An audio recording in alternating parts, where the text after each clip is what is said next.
This is the Troll Patrol, live with Justin Freakin. I didn't look at the camera to make sure it was adjusted properly. Welcome to the Troll Patrol Live. It's a freaking Sunday. Curiouser messaged me and was like, do you like cucumbers? To which I was like, I can't imagine that you haven't heard my rant about, like, why would somebody pickle a perfectly good cucumber? Because I fucking love cucumbers. And it's just like, oh, I was thinking about bringing them with us on our road trip. And I'm like, cucumbers don't seem like a good road trip kind of food. We're going to be peeling cucumbers or driving down the road. Hello, DJ Dub, Princess Kimberly, Holiday, good evening, welcome in. Which, road trip, which brings me to our first point tonight. Troll Patrol tonight. Troll Patrol on Thursday night. Rest of the week, we're doing live music Monday tomorrow night. Probably not a Troll Patrol. Who knows? The news may do crazy shit, and I'll have to do a Troll Patrol. But I'm trying to get in concert mode. Justin going on a road trip this week, so I will be gone on Tuesday. No show, no streaming, no nothing on Tuesday.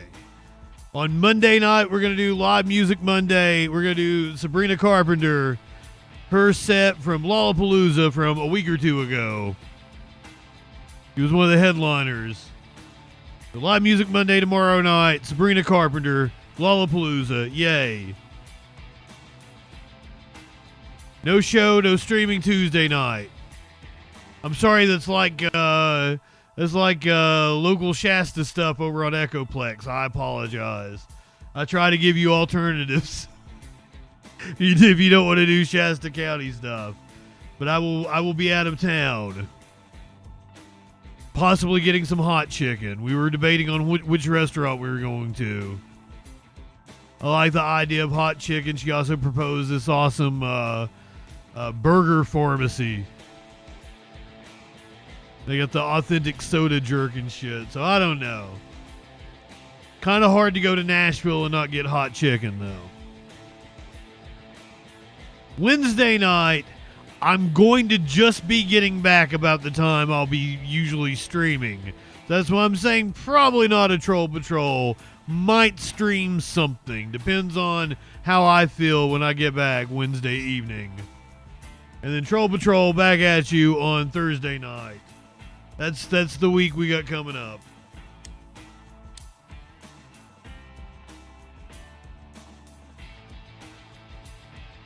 Oh, I cashed that bowl out. My bad.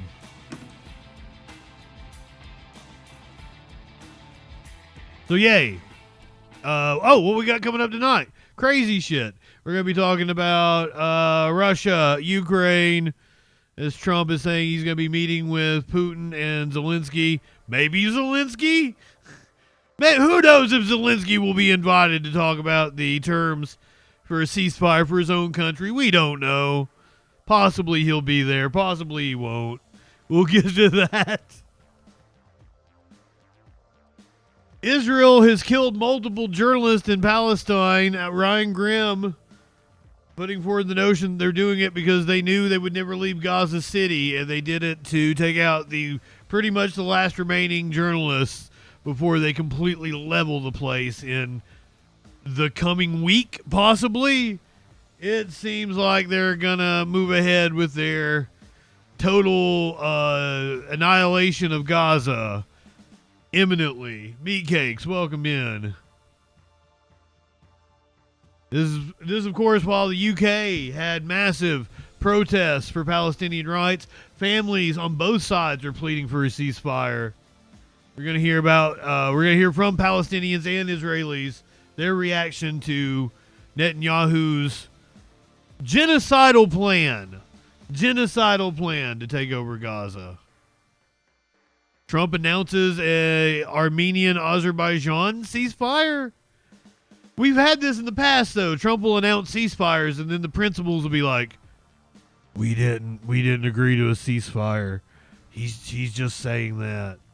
So we'll see. Possibly, we're We're going to talk about some high-level FBI firings. Trump is going after Letitia James in New York City. And activists in L.A. arrested, prompting mass protests. And a pregnant woman was detained by ICE. Plus, an ICE detainee died in Pennsylvania. Business leaders are reacting to Trump's tariffs taking effect. Economic pain already being felt all over the country. We're going to hear from a coffee roaster and a dude that sells bourbon. Give you an update on what Texas lawmakers are up to. They met with California Governor Gavin Newsom apparently today. Speaking of California, it's on fire again. We're going to listen to Bernie talk about how the Dems moved away from the working class. There was an earthquake in Turkey. The Midwest is flooding. I'll give you an update on the cyber attack that hit St. Paul. Apparently, they are being held up for money. We're going to find out what Legionnaire's disease is. They've had an outbreak in New York City.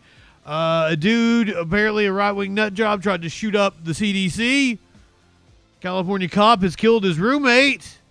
There's a manhunt underway in Illinois. The manhunt in Montana finally comes to an end. A man fleeing from the FBI jumped out of a building. And I'm going to tell you about dangerous cougars that are on the loose. All that and a lot freaking more tonight. Cougars in your area. Dangerous cougars. Hot MILFs you need to avoid in your area. All that and a lot freaking more tonight on the Troll. Really, Ducky? Is that true? Clinically, Ducky, welcome in. I might have a thing for mommies.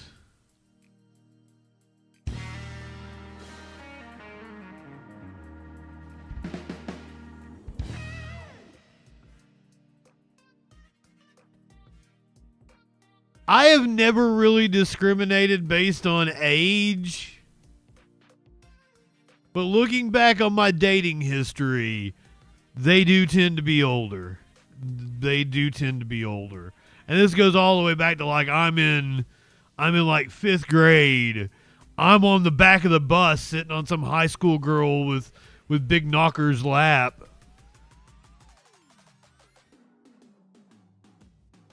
It's been a thing. It's been a thing my entire life, apparently. Now that I look back on it.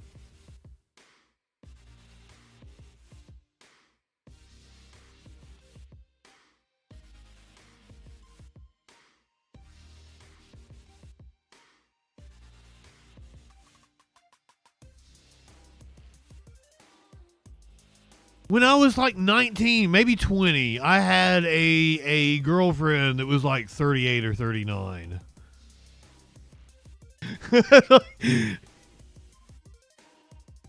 My lord. Also, it was really weird. She was very much, she had like business mommy life. But her politics had to be leftist.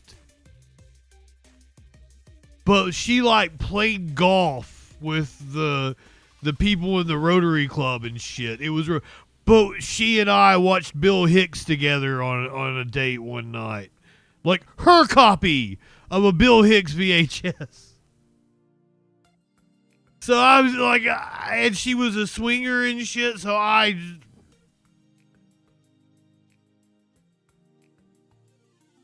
anyway.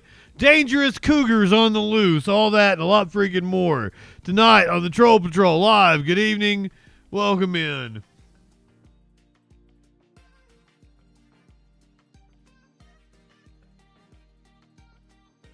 Let me give you, usually like, once again, I'm not in any of the mean groups anymore because I lost my Facebook. So I'm going to have to find, probably, if I had to guess clinically, probably.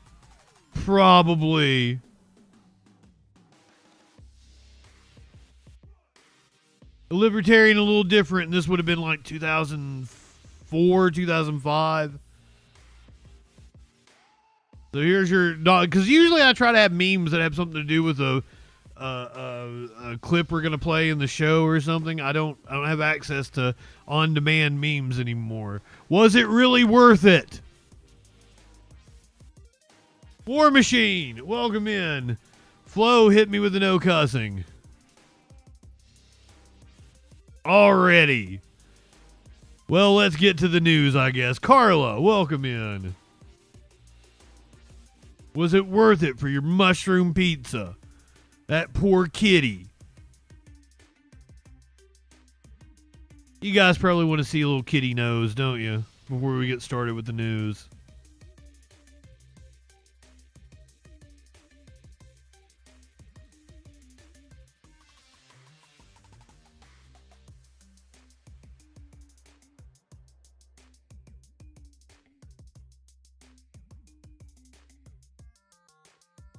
He heard my chair go back, and he just automatically popped up. He knew what was coming.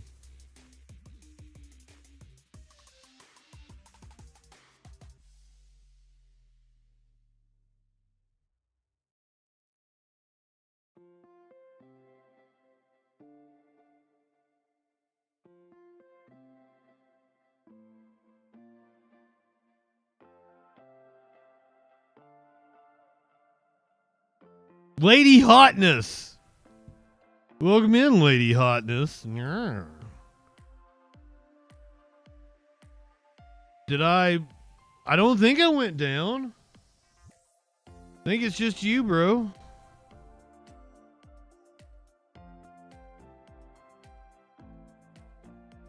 I was indeed legal. She could have been a libertarian. That's a good possibility. Really? F? Oh, no F. Yeah, no F. I thought you were saying no, comma, F. You've got me paranoid now. I'm like, everything looks good on my end.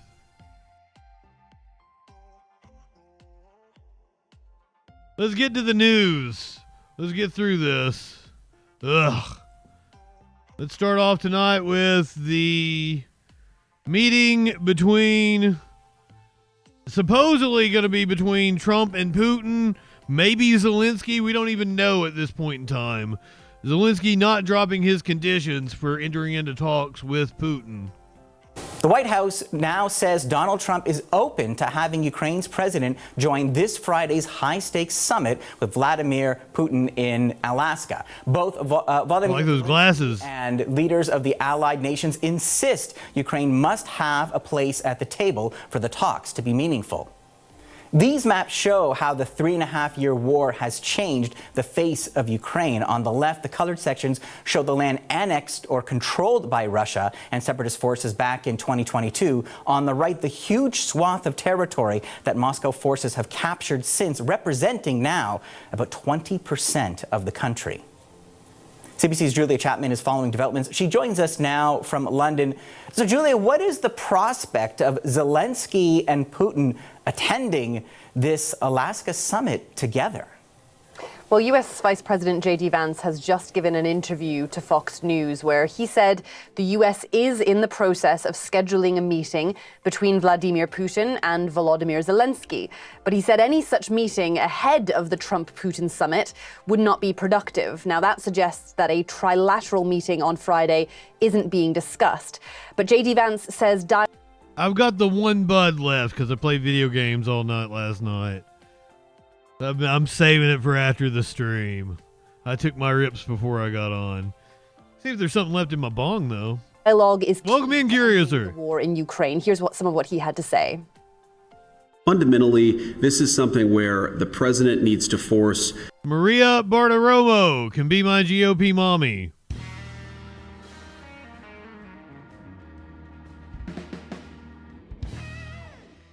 I'm sorry.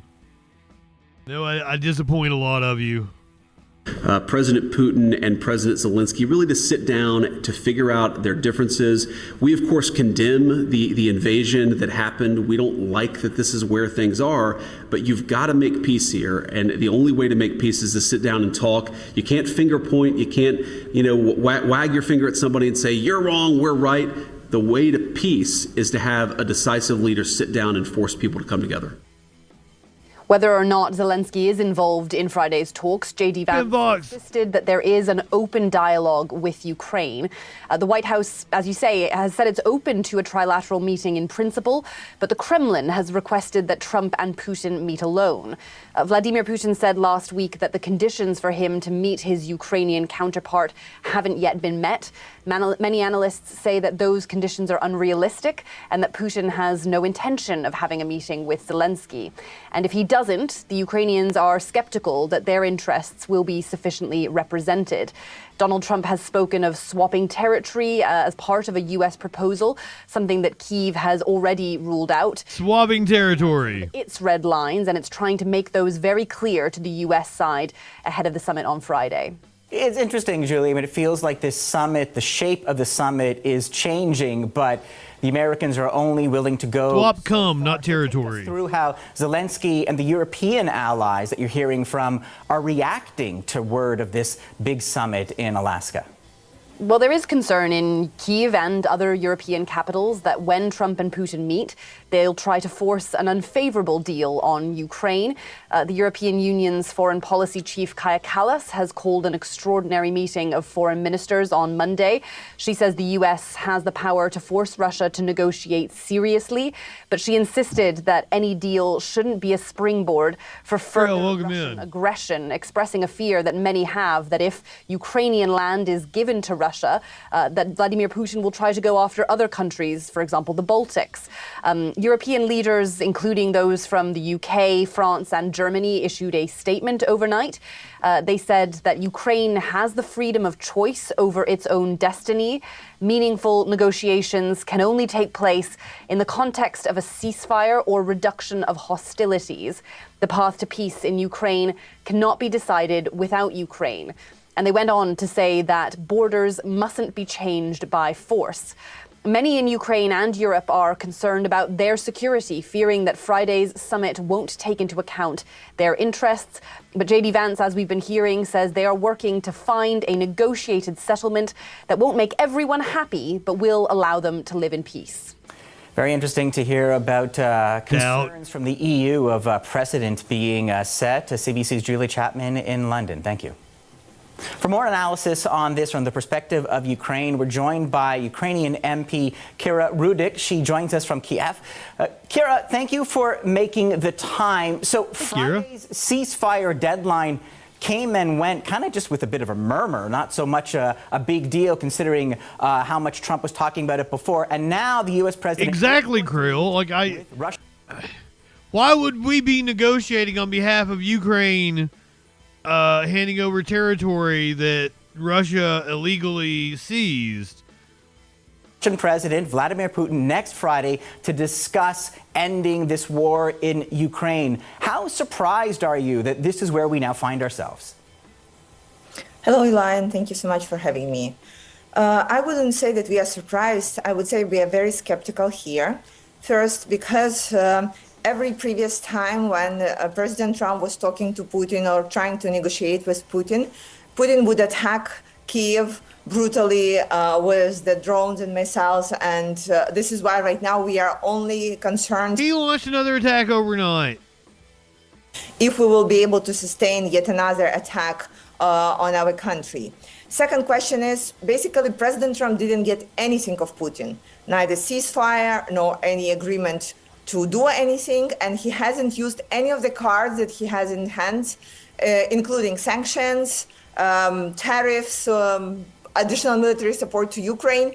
So we are right now at this sort of stalemate where everybody's concentrated on a simple question is, what would they discuss in Alaska? But not on the hard question is, who or what will make sure that Russia would keep their part of the bargain? This is, for some reason, has not been discussed.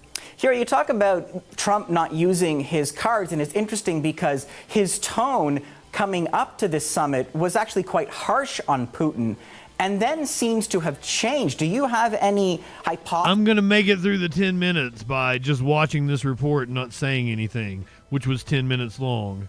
In terms of what happened? I mean, weeks ago he was talking tough, he was talking about a deadline, talking about how frustrated he was about Putin's actions, and now here we are and much hoopla about this upcoming summit. If we look to what President Trump has been Me or Melania, since, clinically? Since before he was in office, things were going up and down so many times that honestly, we are not surprised, we are not concerned. People have gone through this ups and downs so many times here that I do not even answer to the questions when they are coming from the front line of what is there again. We are concentrated on ourselves. We understand that there are so many influences involved, and they were Trump looked so happy hobnobbing with Putin there. To try and end the war, try have some deal with Putin, especially the recent visit of envoy Steve Witkoff perhaps gave Trump like some additional proposals that he's considering. We do not know. But again, the question remains the following. Even if you agree with Putin onto something, how do you guarantee it? What will happen if he breaks his part of the deal? What will happen if he breaks his part of the deal when President Trump is not in office? Right. And I think these are the most important questions that we need to be tackling here. So Zelensky is not going to be meeting directly with Putin, not anytime soon, according to what we're hearing, but you are hearing offers of support from the EU. How is that playing right now in Ukraine? So we understand that European countries are as concerned as we are because appeasement of Russia will mean the hurdle of the security of all Europe. And again, if they stop in Ukraine, they will regroup and they will attack Europe somewhere else. And it seems that everybody starts to realizing this.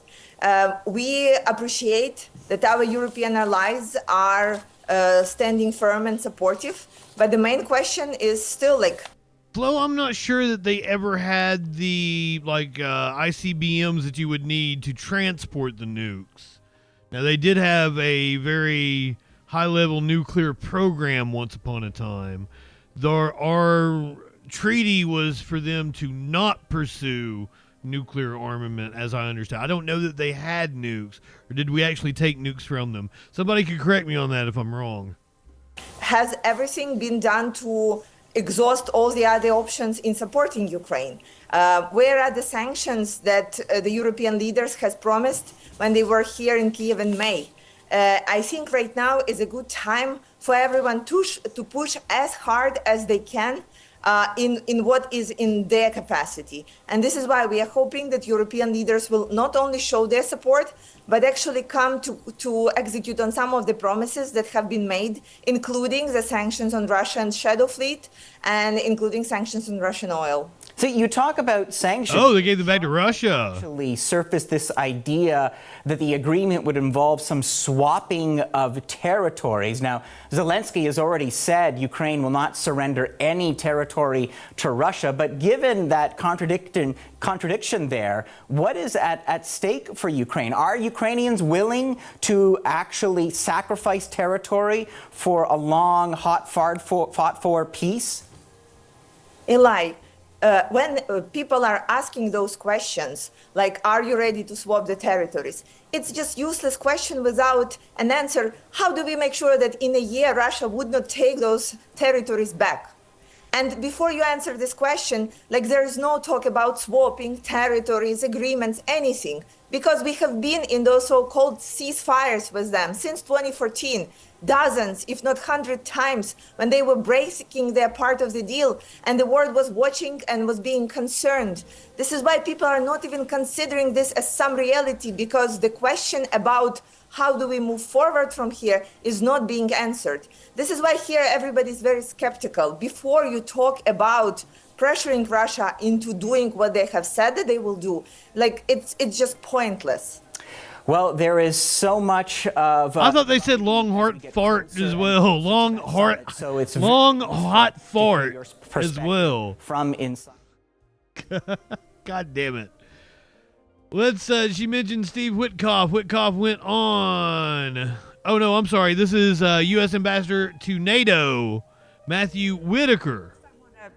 Just state the obvious, which is not the Witkoff. key player currently not. I got my Wadies confused. Alaska, and that is the president of Ukraine, Volodymyr Zelensky. Is it possible he will attend? Yeah, I certainly think it's possible. And it's good to be with you this morning. Certainly there can't be a deal that everybody that's involved in it doesn't agree to. And, obviously it's a high priority to get this war. Ironic. Beautiful. Welcome in. And the dying silent is terrible. Lord, did I tell you good evening? Engagement by President Trump. Obviously. How dare I get my white devils confused? To a peace. The two sides have been communicating. They've exchanged prisoners. They've exchanged bodies of the fallen.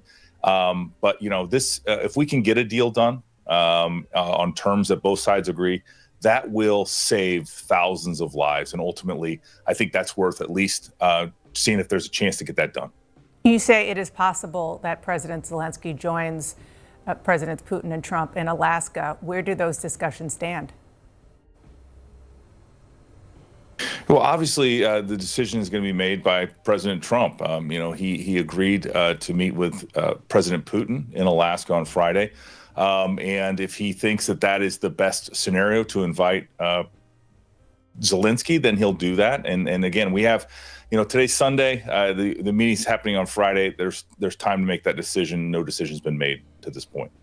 I know that you have seen President Trump suggested that a peace deal between Russia and Ukraine would include, quote, some swapping of territories. But just hours later, the Ukrainian president rejected this idea. We're going to hear from Zelensky. He said he will not be, quote, gifting any land.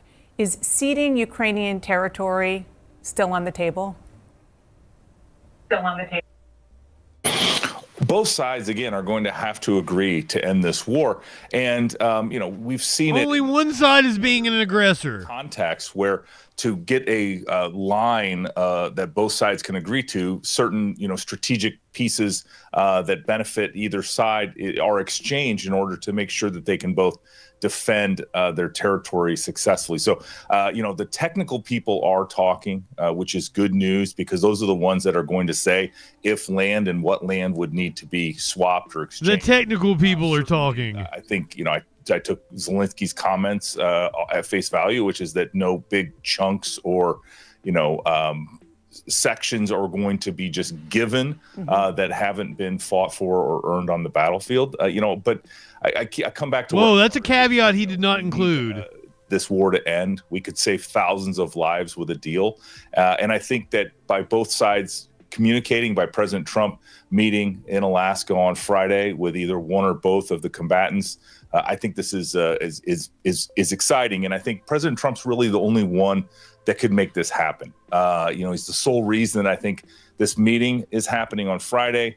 He's a peacemaker. He's averaging about a peace deal a month right now. We saw just this week where Armenia and Azerbaijan came together to settle their decades-long conflict. It's been a series of peace deals, and so Trump is best situated to see if a deal can be had and if both sides can agree to ending the slaughter. I should have played Zelensky first, shouldn't I have? Because he was kind of responding to Zelensky's comments. Бажаю здоров'я, шановні українці України. Russia does not want to stop the war, then its economy must be stopped. Поліцейські, всі служби допомагають. I'm sorry, I was reading the caption and not his actual translation. I wish you health, fellow Ukrainians. Right now, the Zaporizhzhia, our first responders, police officers, and all services are working to help after a strike by Russian bombs. Airdrop bombs on the city, on residential buildings, on the bus station, on one of the clinics. Unfortunately, there are casualties. Everyone will receive assistance. I thank every employee of the State Emergency Service of Ukraine and all services for responding promptly and for always saving people's lives. За будь-яких обставин зберігаєте життя. No matter the circumstances. Сьогодні росіяни Today, along with the entire front line and frontline communities, and in our border towns and villages, the Russians once again continue to take lives. Продовжили забирати життя. Жодні. No deadlines, no expectations work on them. They do not want to stop the killings. Вони не хочуть зупиняти вбивства. The Єдине, only thing they are looking for is a way to kill Ukraine. Україну. Ми We чітко clearly understand the threats. всі партнери All our partners just as clearly understand the threats. розуміють загрози. Всі. Everyone sees that there has been no real step from Russia Кроку Росії.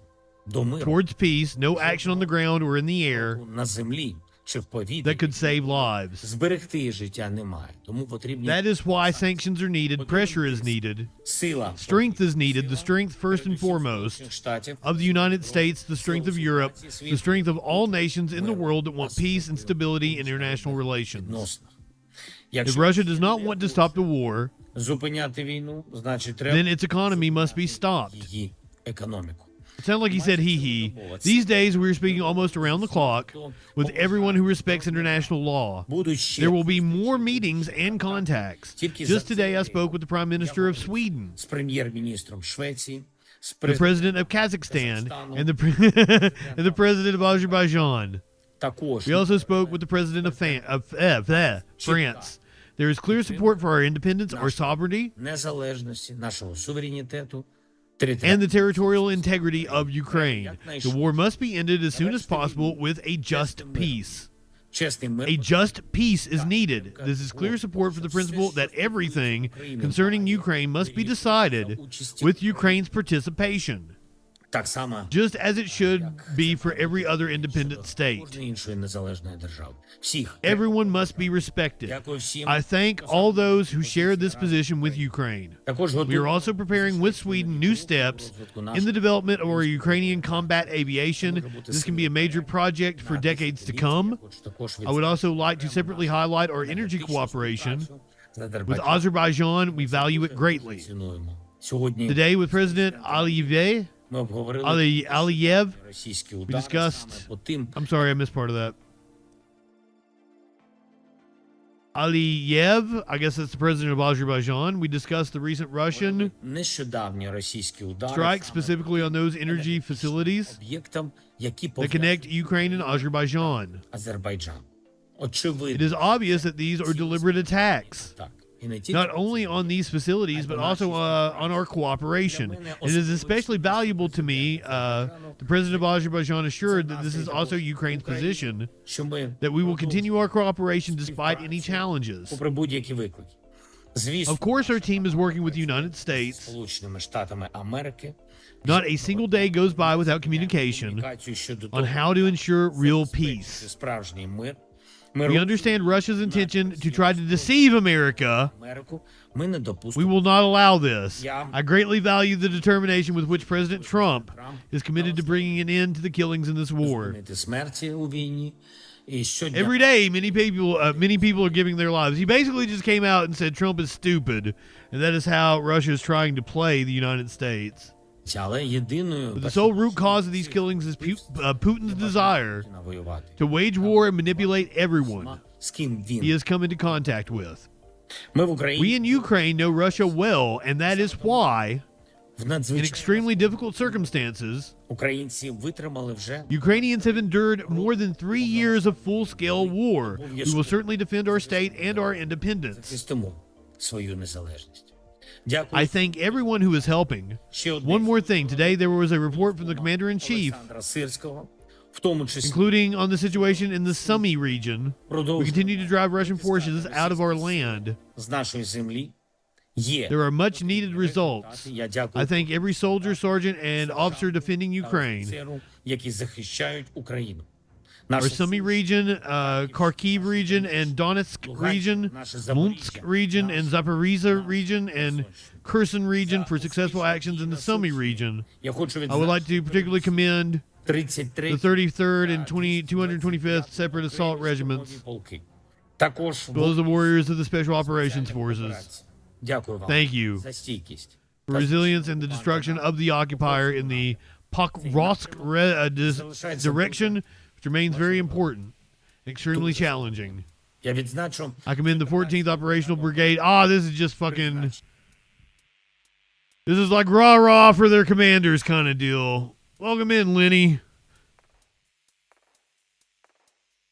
Be if Trump was handing out medals to like the blah blah blah battalion.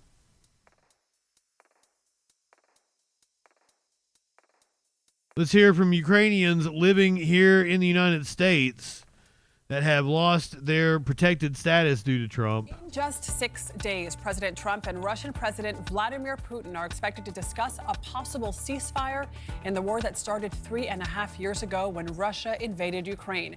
Since then, the United States has taken in more than 200,000 Ukrainian refugees who were given protected status and granted work permits. Now those permits are expiring and not being renewed. As Janet Shamlian reports, the ripple effect on the communities where those refugees have settled is enormous. Liana Avidisan and most of her family fled Ukraine in 2023 to build a new life in America's heartland. What have you liked about Iowa? People very kind here. The state has become T-minus, Lenny, welcome in, friends. Silent. More than 75 Ukrainians have now resettled in the small town of DeWitt, Iowa, which calls itself the crossroads to opportunity. DeWitt. That means they're represented by my GOP mommy, well, Miss Joni Ernst. Angela Bolins has helped many of them find housing and a paycheck. I get a phone call every week from employers saying, do you have anybody from Ukraine who needs a job? Because we have a workforce shortage in Iowa and our population has been declining. To find people that want to work and take pride in their work to our standards is not easy.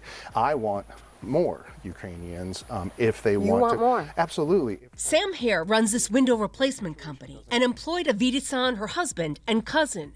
But in May, their 2-year work permits expired. Most European countries are renewing Ukrainian refugee work permits. The Trump administration is not. I mean, he's wanting to exploit workers. He's wanting good workers that are easily exploitable, which immigrants are. But also, immigrants should have the ability to work in the country. This is a red state. Yes.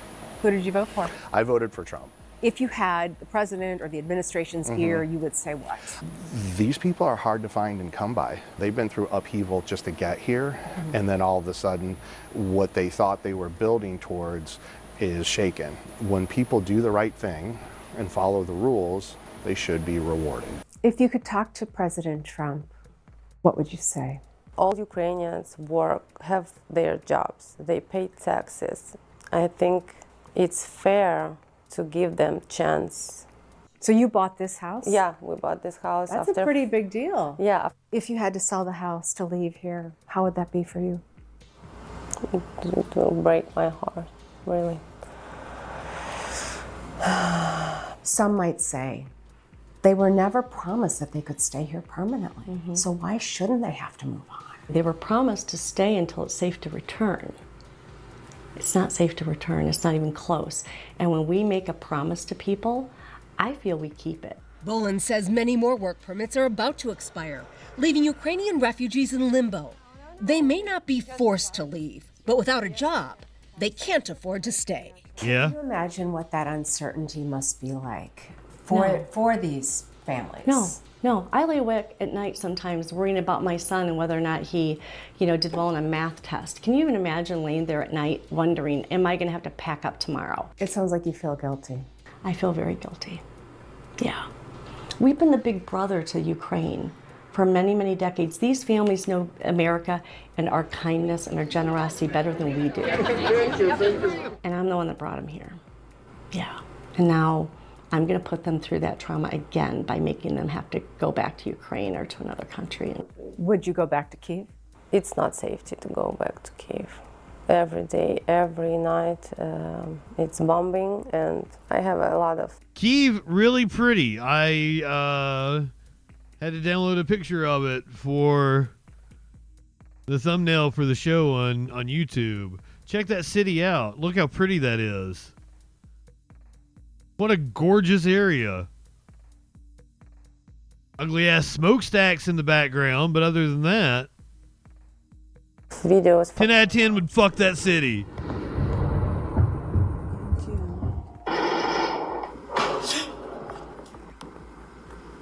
This is my mom. Having endured the pain of leaving Tones, welcome in. Avidisan and her 15-year-old daughter now hope the opportunity of DeWitt won't also slip away. You've really been embraced by this community. Yes. I'm started to feel like I'm at home. And home is where you want to stay. Yeah.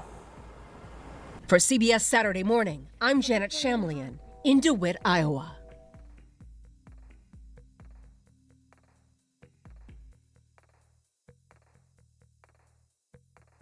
DeWitt, Iowa.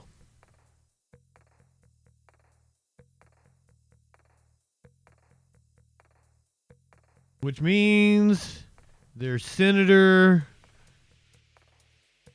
There's a woman I got a little sway with her, so let's give her a call and tell her what we think about the Ukrainians in DeWitt, Iowa.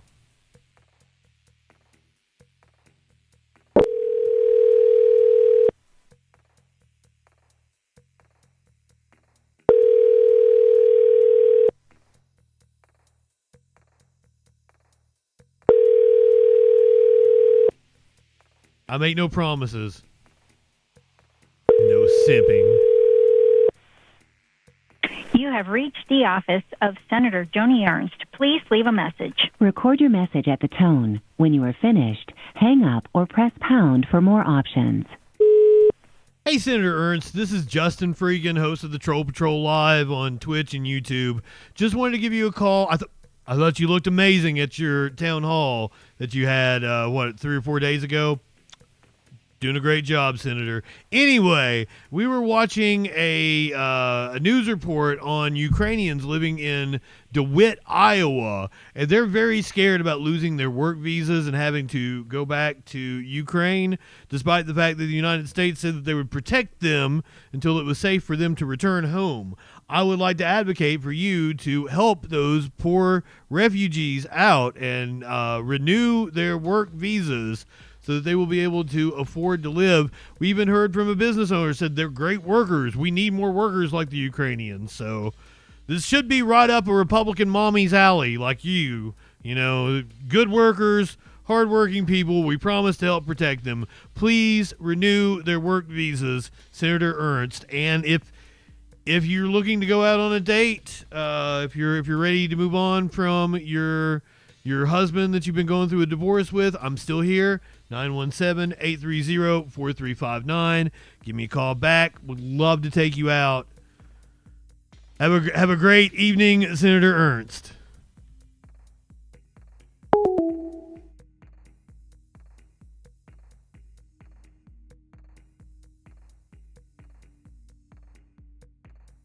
I didn't make you watch the town hall she did the other day. Now, did I? Could have very well watched that.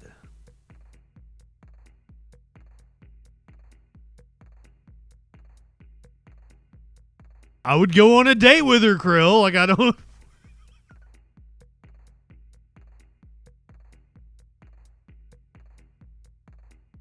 I mean, I'm bound to be on a list somewhere.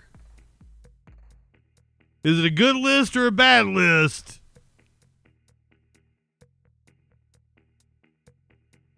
Top Israeli military officials are raising concerns over Netanyahu's new plan to just demolish Gaza more than it already is. They are going to completely take it over, kick all the Palestinians out. The United Nations Security Council is set to hold a rare Sunday meeting to discuss Israel's plans to intensify its 22-month war with Hamas by taking control of Gaza City. CBS's Deborah Pata is in Jerusalem with the latest on the conflict and the mounting humanitarian crisis. Good evening. Prime Minister Netanyahu's new war plan has come under fire from some of the Israel Defense Forces top brass, who believe it endangers the hostages and places pressure on all. How'd they get the skeleton to talk to us? This is like a Halloween decoration. I got one of these on my front porch. Plan includes the evacuation. They dance when people walk over the coming months. Ibrahim Arabia was born and raised in Gaza City. Over nearly 2 years. We might not ought to make fun of her. She might have been living in Gaza for the last fucking year. That might be why she looks like that. Poor woman, and we had the audacity to make jokes about her. Gaza City over the coming months.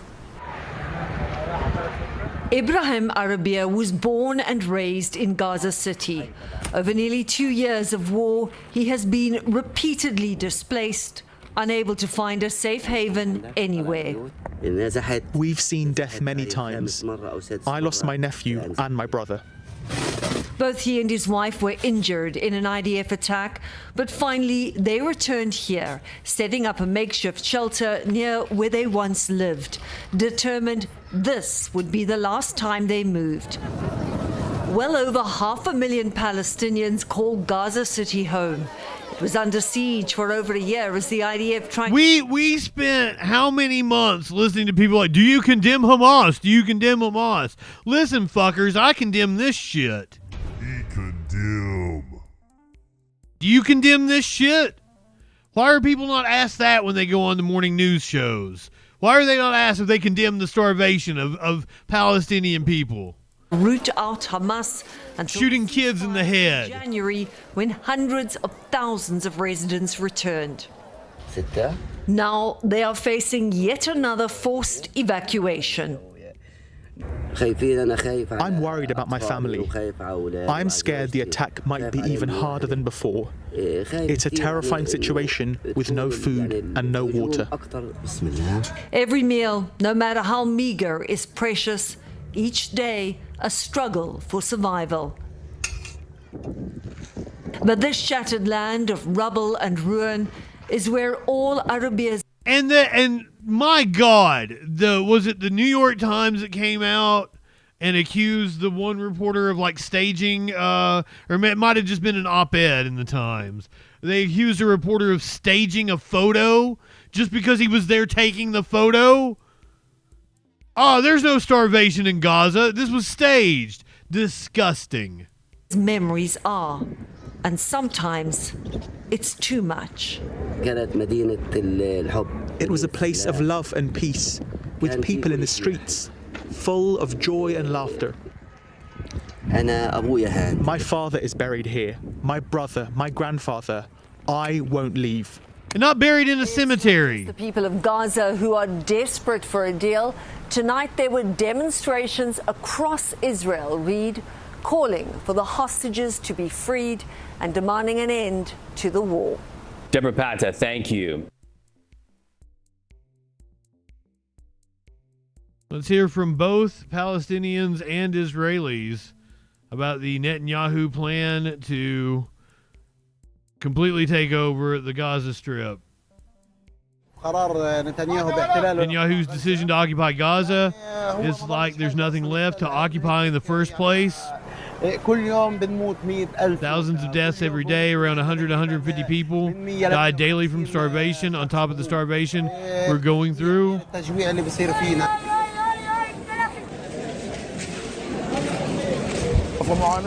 Yes, there's suffering. Yes, there's death. Yes, but we're clinging to life. Clinging to life. We're people, I mean, what can I tell you? A people not just peaceful, far beyond any limits. Israel isn't killing Hamas. Israel's killing civilians, children, women. Israel's Security Cabinet has approved a plan to take control of Gaza City, aiming to defeat Hamas and install a new civilian administration replacing the Palestinian Authority. The move has sparked international alarm, with Palestinian leaders warning of humanitarian catastrophe and calling for urgent global intervention. In a poll last week, only about 40% of Israelis support annexation, according to the Times of Israel. Well, basically, I think it's a death sentence to hold the hostage that are still being held there. It's the wrong decision to do it at this time. I know the plan is at this time, but we've been trying for 2 whole years. We haven't made that much progress, and we've lost so many soldiers, and we still haven't brought all the hostages home. So it just doesn't seem that there's any real forward movement with this plan. Fucking wow. لا يوجد أي مقاومات، لا يوجد أي حياة. الوضع سيء. مقاومات الحياة. Sorry, let me translate. There are no means of survival, no signs of life. The situation is bad, the basic necessities. for life don't exist. We're going from bad to worse. We pray to God Almighty that this decision won't be implemented and that we move towards a ceasefire so that peace and safety can prevail in this country. Boy, howdy, news is a soul sucker. If you guys missed me running down the schedule this week, Troll Patrol tonight, Troll Patrol on Thursday. Tomorrow night, we're doing live music Monday, but no Troll Patrol. We're going to be doing Sabrina Carpenter from Lollapalooza.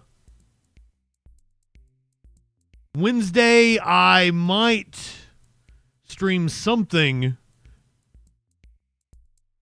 but not the Troll Patrol.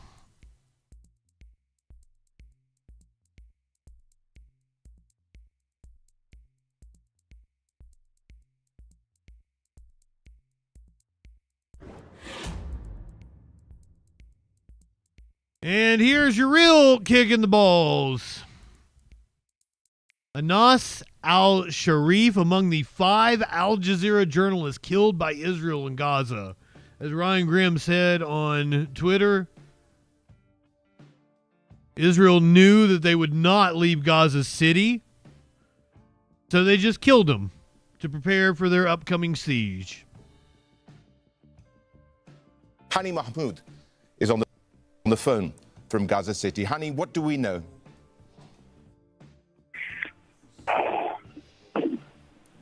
This is perhaps the hardest thing I'm reporting about for the past 22 months. I'm not far from the Shifa hospital, just 1 block away, and I could hear the massive explosion killing Anas al-Sharif and his colleague, Muhammad Thur. Both are correspondents of Al Jazeera Arabic on the ground. They have been reporting on the atrocities of the Israeli military, the airstrikes, the enforced starvation and dehydration, all of these past months. It's important to highlight this attack just a week after an Israeli military official directly accused Anas and directly ran a campaign of incitement on Al Jazeera and correspondents on the ground. They've been another war crime, another one of their many war crimes, deliberately targeting journalists. Because of their relentless reporting on the starvation and the famine and the malnutrition, because they're bringing the truth to the screen for everyone. Just a week after that statement was made by a prominent Israeli military official, it got translated on the ground practically by targeting this tent and killing 2 of the most prominent journalists on the ground. Been doing reports on everything that happened from the opening. Al Jazeera reporting that Israeli forces have repeatedly threatened Anas al-Sharif since the beginning of the war. Now among 5 journalists that they killed today in a strike just hours ago. The Gaza Strip. Anas and Muhammad and many other people who were in the tent, we were literally looking at footage that were circulating of bodies scattered in the area, of people who took care of logistics, of coordinators on the ground, drivers who were at the site when the attack happened.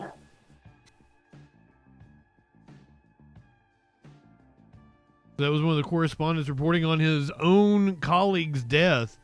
Killed alongside 4 colleagues in a targeted Israeli attack on a tent housing journalists. They attacked a tent housing journalists. 7 people were killed in the attack.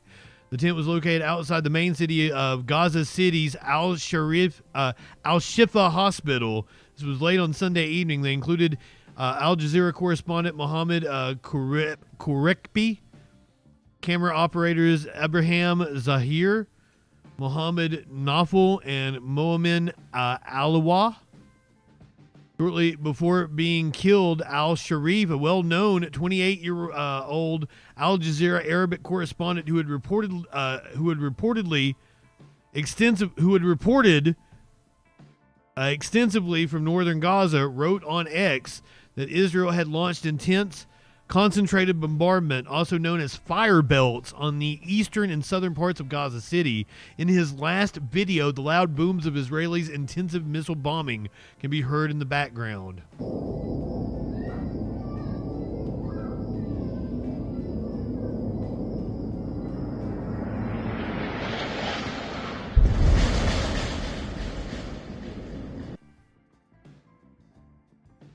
The last video he ever posted. In a final message written on April 6th to be published in the event of his death, al-Sharif said he lived the pain in all its details and tasted grief and loss repeatedly. Despite that, I never hesitated.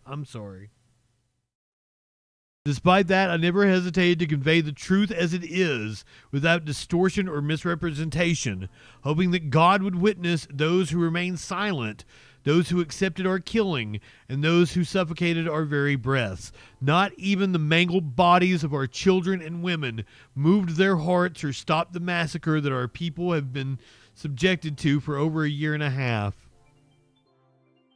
The reporter also expressed sorrow for having had to leave his wife, Bayan, behind, and for not seeing his son, Salah, and daughter, Sham, grow up.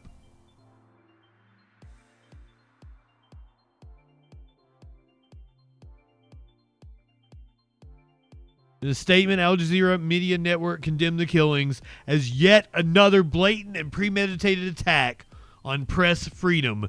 This attack comes amid the catastrophic consequences of the ongoing Israeli assault on Gaza, which has seen the relentless slaughter of civilians, forced starvation, and the obliteration of entire communities.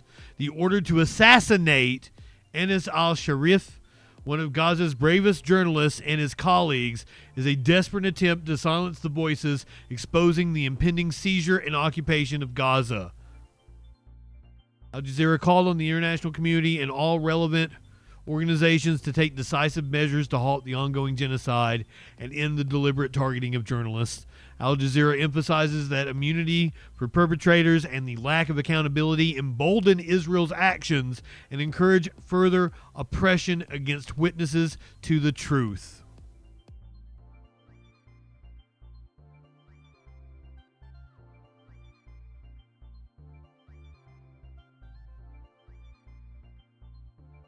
Dozens arrested in the UK as a mass demonstration took place all over the country, but especially in how hot she is clinically. How satisfied I am afterwards.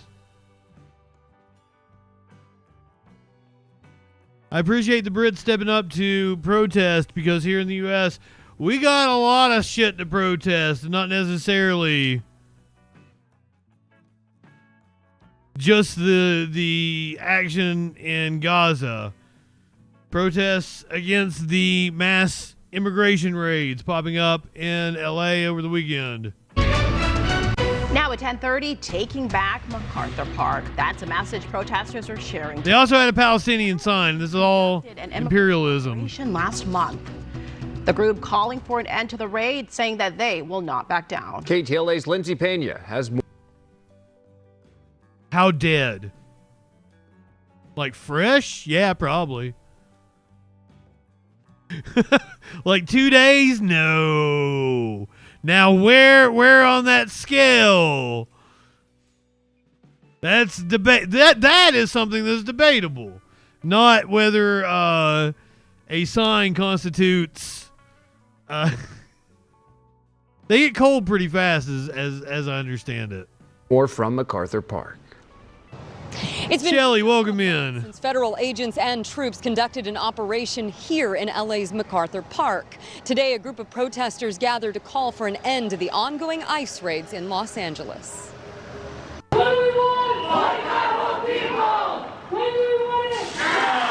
Chanting and holding signs, demonstrators marched through the streets near MacArthur Park Saturday afternoon. just a show of love for our community and love for our city. You know, we don't want it to become a militarized occupation. There was no reason at all for what happened at the park. It was back on July 7th that a large-scale federal immigration operation was carried out. No one was arrested that day, but the images of military vehicles, officers on horseback, and armed troops drew plenty of attention. The people of Los Angeles, the people of California understand that this is a long fight, and so we are definitely just getting more people to join us in that fight, and that we're not going to back down. Demonstrators also taking aim at Home Depot, calling for a boycott of the retailer, and at one point marching to the store on Wilshire Boulevard, which was the scene of an immigration raid earlier this week.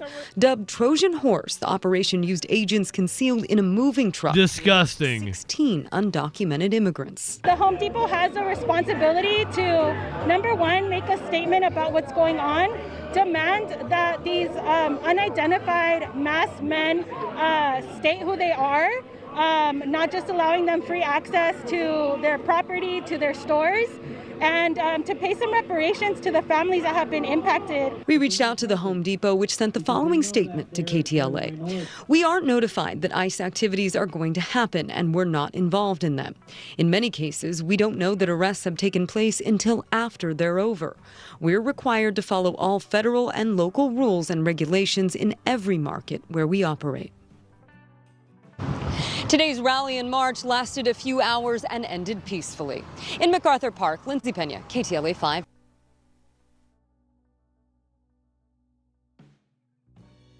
Minty, welcome in. One of the things that spurred the mass protests over the weekend was the arrest of a local activist in L.A. Detained by ICE, I believe. Local activist is sparking concern. The woman was participating in an observation effort at Terminal Island Friday morning when she was detained by federal agents.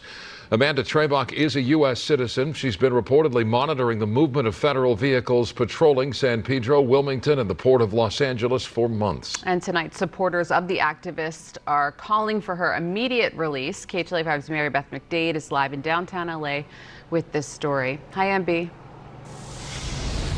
Hi there, Court and Mike, and let me tell you, it's turned into quite a busy night here at the Federal Detention Center. Of course, earlier there was that demonstration calling for Amanda's release, and then another group of protesters tell me that they started marching all the way over that Home Depot in the Westlake District. They marched over here to the Federal Detention Center on Alameda, began holding a protest. Police tried to clear them out of the streets. They began throwing items at the cop cars. With that, police called an unlawful assault. That's who you throw dildos at. Now cleared the street here on Alameda between Temple and Aliso. And the protesters with that, they took off down Aliso with police in tow and an airship overhead. Get off her head! Get off me! The group Union del Barrio, which describes themselves as an independent political organization, released this video of one of their members, 39-year-old Amanda Trebach, apparently being detained by federal agents near Terminal Island Friday morning. You okay? Yeah, my keys are in there. The group says Amanda, who's a nurse, was with fellow members in San Pedro documenting federal agents' cars coming and going, as she has many times before. That is where the ICE agents and the kidnappers that are going out to kidnap people in LA, most of them come out of Terminal Island. So she's been documenting, taking pictures of them, pictures of their cars, so that we can inform the community. We asked why they detained Amanda. We're unsure, but we know that they have seen her. They have seen her there taking pictures. We're told she was fucking sue them. Some sort of anti-ICE poster when she was arrested. The agents are claiming that she attacked them with the poster, but we have video evidence that she just dropped the poster, like she dropped it, and so they're charging her with assault. The group has not shared that part of the video with KTLA, so we cannot verify that's what happened. Meantime, the group held a demonstration outside the Federal Detention Center in downtown LA Friday night, calling for Amanda. They might not have caught that part on camera. Yes, in that group, they tell us that they do believe that Amanda is here at the Federal Detention Center. Now, as far as the other anti-ICE protest, well, that remains ongoing at this hour, and the streets around the Federal Detention Center remain closed. For now, reporting in downtown LA, Mary Beth McDade. We'll send it back to you guys in the studio.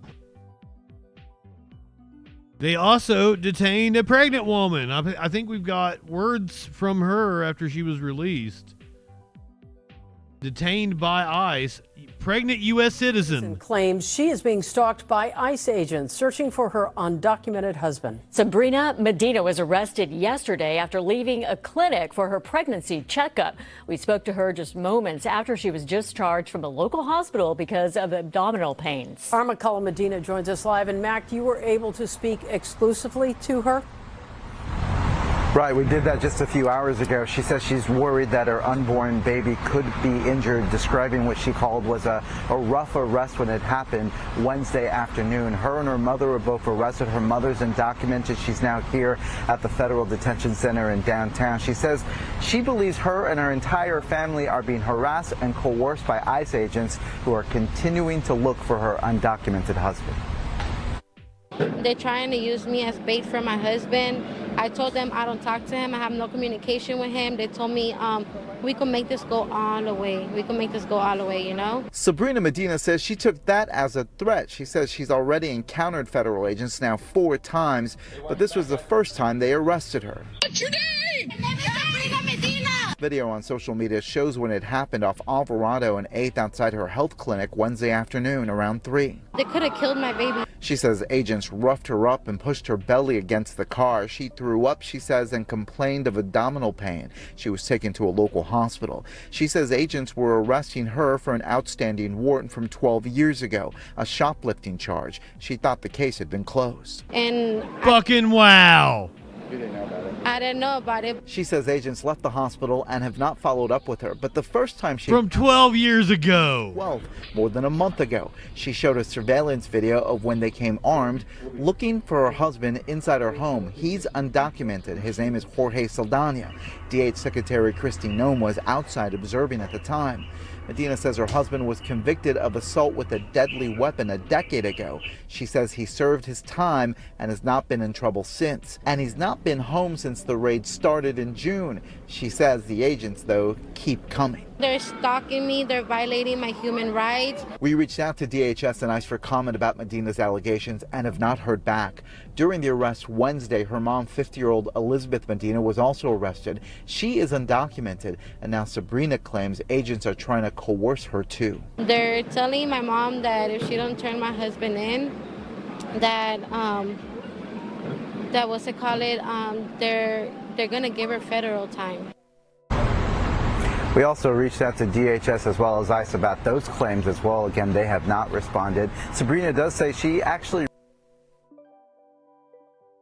cut him off abruptly there. I wonder what Sabrina did say.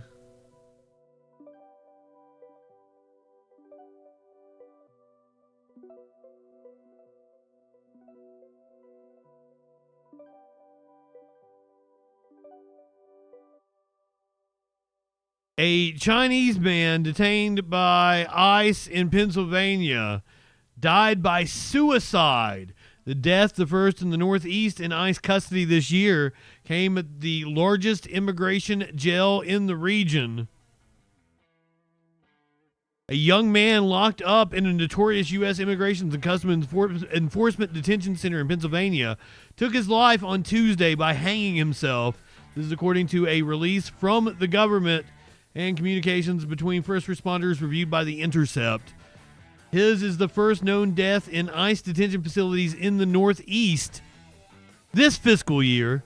The facility where the suicide occurred is the Moshannon Valley Processing Center, privately run, of course, immigration jail in an isolated rural area about 300 miles west of New York City. Since President Donald Trump began his second term, the detention center has become a major warehouse for immigrants apprehended by ICE in and around New York and Philadelphia. The dead man was 32-year-old Chaofeng Gi, originally from China. He was living in New York City last year when he was arrested in Pennsylvania for trying to use a credit card, trying to use credit card numbers that did not belong to him to buy gift cards at the CVS pharmacy. This is according to an ICE statement released late Wednesday after the Intercept's inquiry. He pleaded guilty and was handed over to ICE by local authorities. Wow. Oh my God, you should have not pled guilty to that, dude. He got railroaded. He had been detained at the Moshannon Detention Center, which is run by the private prison firm GEO Corp, or GEO Group. He was there for 5 days before taking his own life. GEO Group spokesperson Christopher Ferreira referred questions to ICE. The largest ICE detention center in the Northeast, the Moshannon Valley Processing Center, opened in 2021, and by 2023 was drawing scores of complaints about abusive conditions. Among other complaints, detainees and civil rights advocates noted a serious lack of language services and an oppressive environment that seemed more like a prison for convicted criminals than a temporary holding center for immigrants. Because, of course.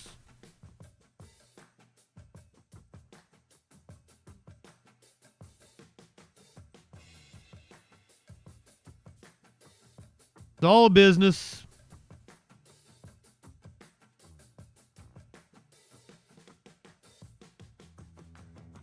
But Trump doesn't seem to be doing good for business in general. U.S. businesses feeling the impact of Trump's new tariffs that just went into effect. This is 200 days already. Time flies. On his 200th day back in office, President Trump tonight celebrating his efforts to reshape the global economy.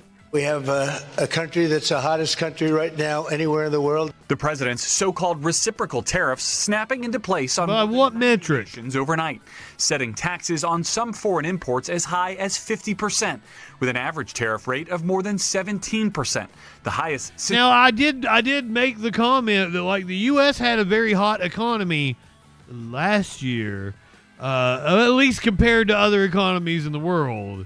We may not have been feeling it here on the bottom half. Is that what Trump is taking credit for? The economic numbers that came out for the beginning of the year, the first quarter? It's the 1930s, during the Great Depression. The tariffs likely to raise costs on products Americans use from the moment they wake up. A cup of coffee with beans from Brazil, clothes made in India, and shoes sewn in Vietnam, all costing more to import, forcing businesses to decide how much of those costs to pass on to consumers. The Yale Budget Lab calculating the tariffs will ultimately cost a typical household as much as $2,400 this year. I will point out that the Yale Budget Lab is mostly staffed by Biden and Democratic alumni, so they have a particular point of view. The White House. Come on, man. Everything with right-wingers. Oh, that came from MSNBC. Oh, that's a bunch of liberals. Oh, this person voted for Biden. Every fucking thing. You're all fucking stupid. Outing the nearly $30 billion of tariffs. Now, DJ Dub is pointing out something. The stock market set several record highs, 2 weeks ago? It has cooled off a bit. Treasury collected in July, predicting tens of billions of dollars more to come each month. But that money is paid by American businesses like Tennessee-based cookware maker Heritage Steel. Heritage recently raised their prices 15% to help cover some of the costs of the tariffs they pay on component parts. How much have you had to pay in tariffs so far this year? Yeah, so far this year, right around $200,000, which for a lot of businesses may not be a whole lot, but we're a pretty small one. And so that is a significant new cost that we're going to have to deal with. Company co-owner Danny Henn hopeful that making their products in the U.S. will give them a leg up on competitors who import exclusively. We pay the tariffs on our input costs only, right?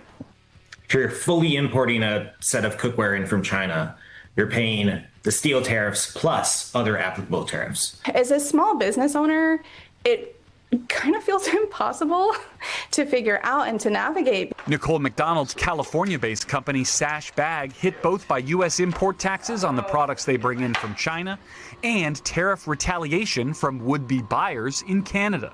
We sell 20% of our product in Canada, boycotting U.S. products. The customers are constantly asking. They're scared. The prices are going to keep going up. Garrett joins us now live. And Garrett, even with these tariffs now in effect, explain to our viewers that the economic picture could change even more in the coming months. It's certainly fluid, Tom, in part because trade negotiations continue with three of the U.S.'s biggest trading partners, China, Canada, and Mexico.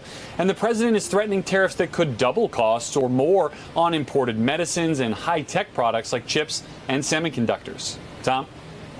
We thank you for watching. Oh, shut up, Tom Llama. News and top stories on the NBC News app or watch live on our YouTube channel.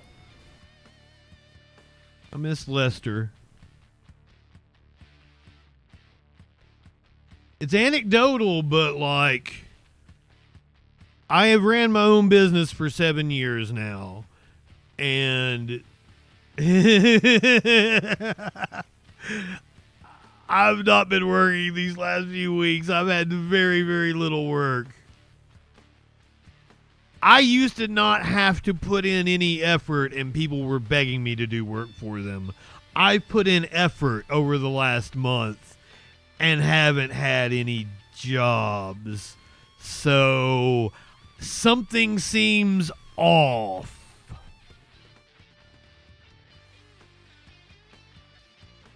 Let's hear from a coffee roaster on the impact of tariffs. Now, U.S. businesses are weighing in after President Trump's sweeping new tariffs took effect on Thursday. Tariffs between 10 and 41% now apply to nearly 70 countries. And in Sault Ste. Marie, Michigan, one coffee roasting company that sources its beans from around the world says their business is particularly vulnerable to tariffs. Ron Koenig joins me now. He's the owner of Superior Coffee Roasting. Ron, thanks again for joining us. How much more are you spending to import coffee beans as a result of these tariffs? Well, thanks for having me, Ike. Yeah, this is a very serious concern that we're having to deal with because a good majority of our coffee beans come from Brazil. And with the new tariff that now reaches 50%, it really makes it unattainable to continue sourcing our coffee from there. So we're having to look at other sources, but everyone else is going to be doing the same thing. So you can't just switch to Colombia, to Honduras, or El Salvador and have those supplies available. So it's very tenuous right now. Now, what staffing changes have you had to make to your business because of these tariffs? Well, we have had one layoff, but the more important thing is really we're in a holding pattern to where we can't hire like we would like to and grow the business because of the uncertainty. It just does not allow us to have the sense of what we're going to be doing next with these on again, off again tariffs. So really is mostly a holding pattern right now. Now, Ron, you're a small business. They're fucking with my coffee. Stake in this. How would you change U.S. tariff policy towards coffee growing countries if you had the power? Well, I can understand tariffs when they're used in very targeted instances. But when you have something that's so broad like this, that is affecting all the imports, Brazil, for example, it just does not make sense. And I mean, as far as I'm concerned, tariffs are supposed to be enacted by Congress. So, if we've got a president who's doing executive orders, they can be canceled out by a stroke of a pen. And so, again, we're back to the uncertainty of, well, how long will this last? And how do we invest in our purchasing? Onus does belong to Congress, which is now headed by Republicans. Ron Koenig, thank you. Unfortunately, this goddamn country is stupid. Let's talk about how it is affecting bourbon. Kentucky bourbon seeing a big hit where domestic demand is kind of slipping as well, and so there's not an outlet for all this whiskey to go. Well, here at 5, trouble for Kentucky's bourbon industry. Well-known brands in our state are reporting declines in bourbon sales, and distilleries tell us the challenges go beyond the tariffs. Isaiah Kim Martinez joins us now. He continues to report on these latest struggles for Kentucky's signature industry. And Isaiah, it seems like we keep hearing problems for the bourbon industry right now. Well, Connie, and the list just keeps on going. Add a couple more financial reports here. Get this. So far this summer, Brown-Forman, Wild Turkey, and this week, Bullet Distillery, they're based, of course, in Shelbyville, all reporting drops in bourbon sales. And experts tell us it's time now for these companies to get creative. And we've seen Bullet Bourbon report sales down 7.3%. Wild Turkey, I believe, 8%. I mean, that's bad news, is it not? It is. I mean, it is concerning. Ryan Cecil is the master blender for Louisville distillery Pursuit Spirits, which has done well as a very small niche boutique brand. We're up 50% this year over last year. They're based in Butchertown. Put this in. Oh yeah, rich people doing well. Their tasting experience to downtown Louisville. We've been insulated from kind of all the tariffs. We're here only domestically. But some of the bigger companies, including Louisville-based Brown-Forman, are not as bullish on the bourbon market, as many of them report significant declines in sales. While people used to say, okay, Bullet's my brand, Wild Turkey's my brand, or Jim Beam's my brand, and they would buy that exclusively, you kind of see the new drinker kind of being more curious and want to explore different expressions from different distilleries, not just in Kentucky, but also across the U.S. Cecil, who's also the co-founder of the Bourbon Pursuit podcast, says companies have a glut of supply with nowhere for it to go coming out of the COVID boom. Domestic demand has slipped, and distilleries tell us exporting internationally has become more difficult with President Trump's tariffs. It's very capital intensive to make whiskey and sit on it for 6 years, and then when you had a plan to go ship it overseas and that plan is no longer available, and then you still have bills and debt to pay and all the financial burdens that come with that, that's a recipe for, tough times for the industry. I asked Governor Andy Beshear about the latest dip in sales. Now, bourbon might have had some corrections that were going to happen with supply, but when you see what's happening in Canada and the EU and other places, we know it's the tariffs. Apparently, Canada drank a lot of fucking bourbon. Like that was like our one of our top exports was bourbon to Canada, and they've boycotted us. Need to get creative with their barrels. RTDs are very popular, which are ready-to-drink cocktails. So you see a lot of spirits companies putting their whiskey into canned cocktails to compete with like the vodka seltzers or the malt seltzers that are very popular now. All right, so Isaiah, I'm just curious. We were talking about Bullet and then Wild Turkey. How about other brands out there like Woodford, all the other brands? Yeah, Are they hurting? It's interesting, Connie. It's sort of, there's a discrepancy, right? The really sort of expensive top shelf brands are still doing relatively well because the people that have a lot of money who are buying that still are. Okay. It's sort of those more affordable, those $15, $20 bottles that during sort of the stay-at-home season of 2020, a lot of just everyday folks were buying that because there was just not a lot else to do, right? And not a lot else to do but get drunk. Shelf. Light one up, tip one back. That's the discrepancy between some of the more expensive $150, $200 bottles versus the everyday ones that you and I might see. Makes sense. Yeah. All right. Thank you so much, Isaiah.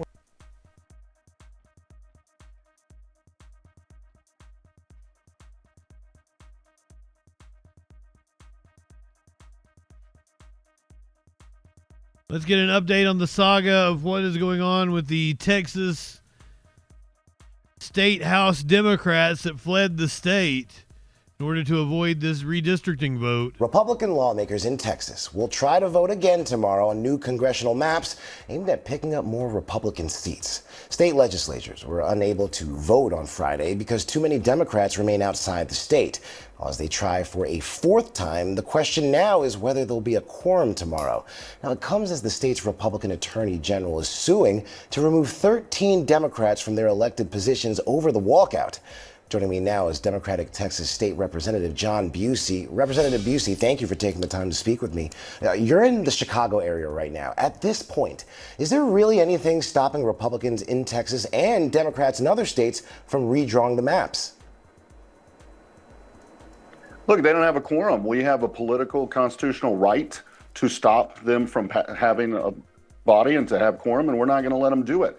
They will not have quorum tomorrow, and as far as I'm concerned, they won't have it for the rest of the special session. We are fighting to stop Donald Trump and Greg Abbott from stealing 5 congressional seats away from the people of Texas. And why that matters, if they're successful and if he can rig the election and hold on to Congress, then he will continue to cut health care for millions of Americans.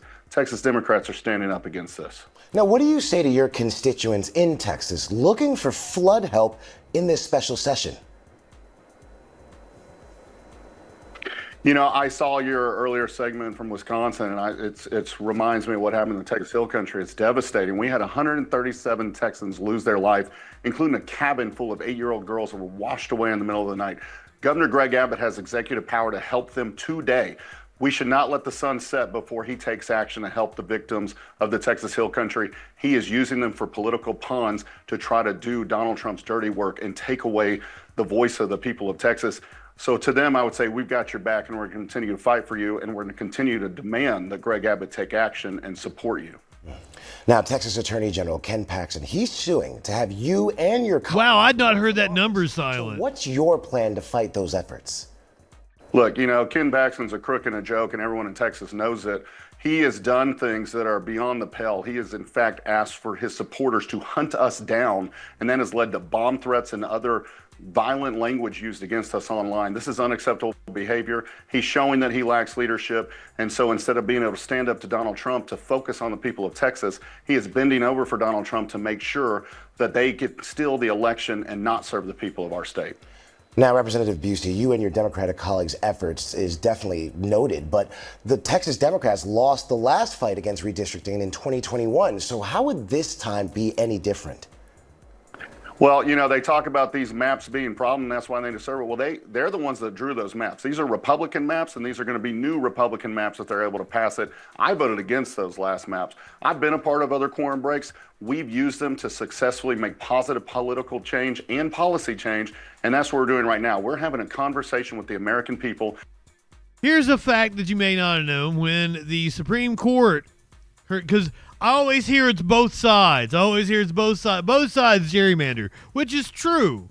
But when the Supreme Court had a chance to rule against partisan gerrymandering, 22 Democrats attorneys general supported it. 10 Republicans were against ending partisan gerrymandering, including Ken Paxton.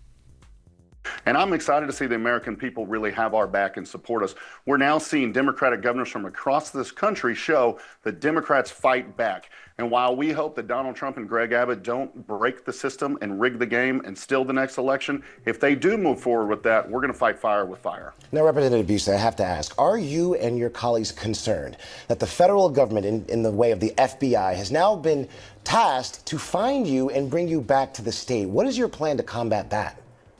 Look, we're not concerned at all. This is the actions of small men. This isn't something that you see in America. To use law enforcement to go after your political opponents, it's disgraceful. Once again, that's kind of an ahistorical take. Donald Trump is an embarrassment, and they know it. They know that they can't win in the election, so they're trying to use intimidation tactics that aren't going to work against us. This is bigger than the 50-plus of us that are here. We're fighting to protect the American experiment while they're using bluster to try to come after us. Texas State Representative John Busey, thank you for your time. Busey.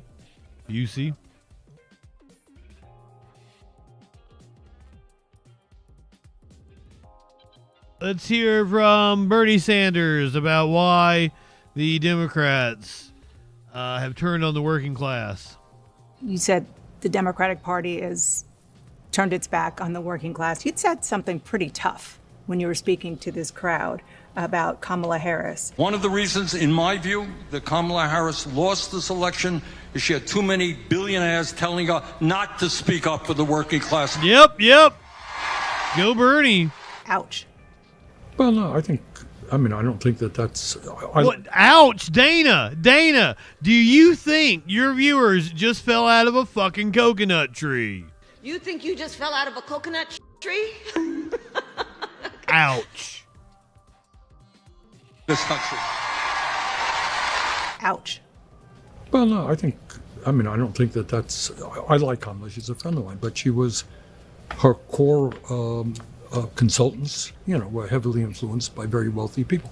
How do you run for president and not develop a strong agenda which speaks to the economic crises facing working families? You have more income and wealth inequality today than we've ever had.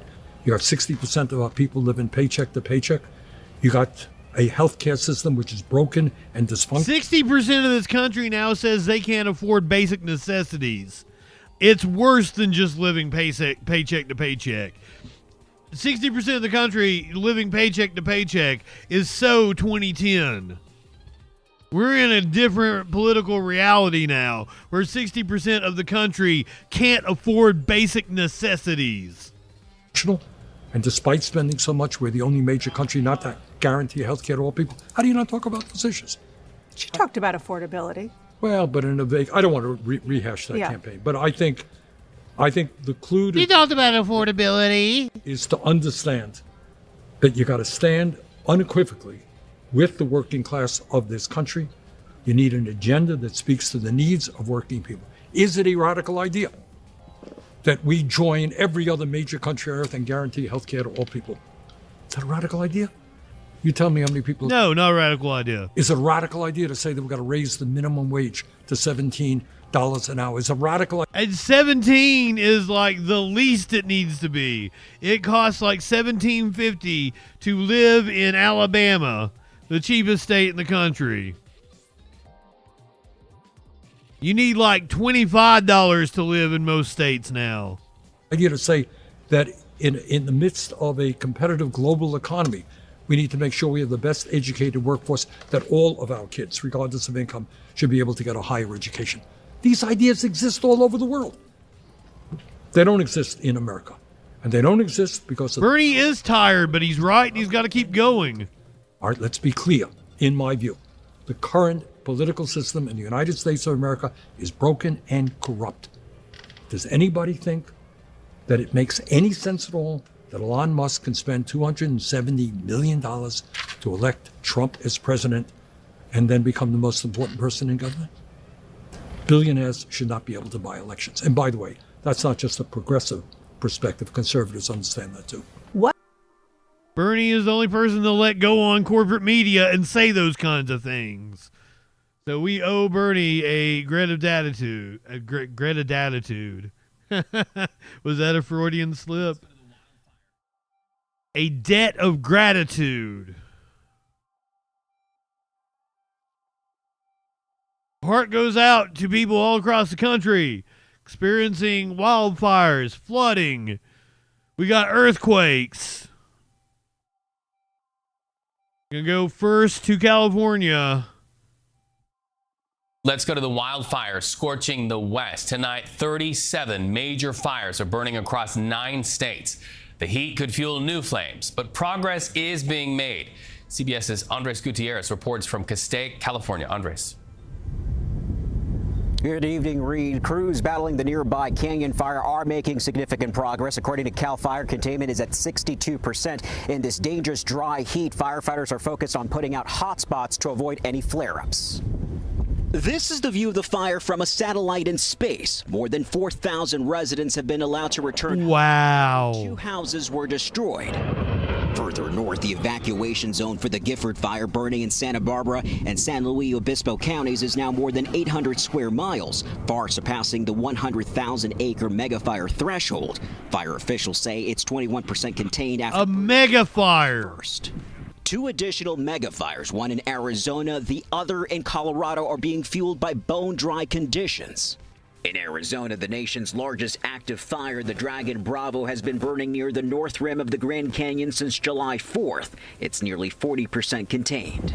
In Colorado, the Leaf Fire has been burning for more than a week. We'll continue to utilize resources along the structures and dozer line and move with this fire as it progresses south. This wildfire has prompted additional evacuations, including inmates who were moved from a prison Saturday night when flames came dangerously close.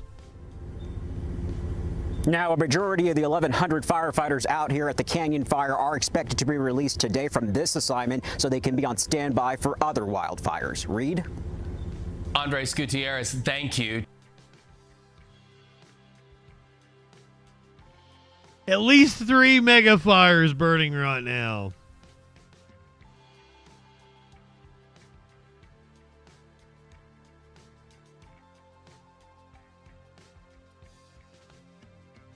Go to Turkey, where they just got hit by an earthquake.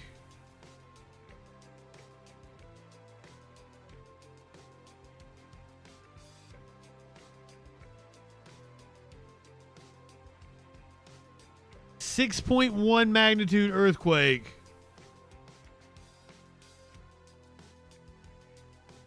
Wow.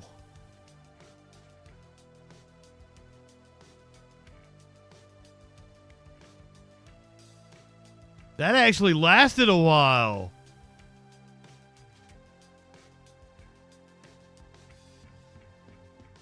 It's still going.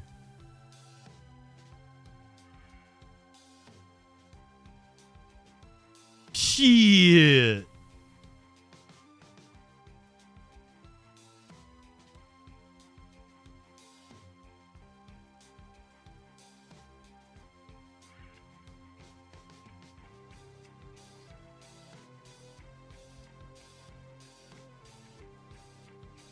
So far, only one person killed, but this happened just hours ago.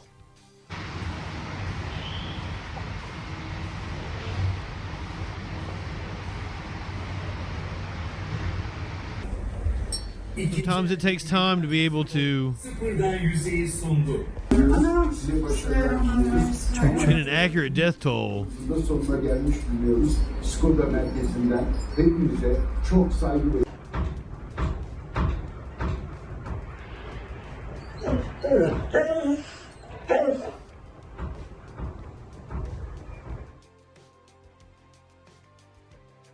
I think we saw the coolest videos. Turkey earthquake flattens buildings in northeast Balıkesir province. One person has died in Turkey after a magnitude 6.1 earthquake struck the northwest province on Sunday evening. An 81-year-old woman passed away shortly after she was pulled out of the rubble. 16 buildings collapsed as a result of the tremors, and 29 people have been injured. The Chandelier Patrol. 1011, welcome in.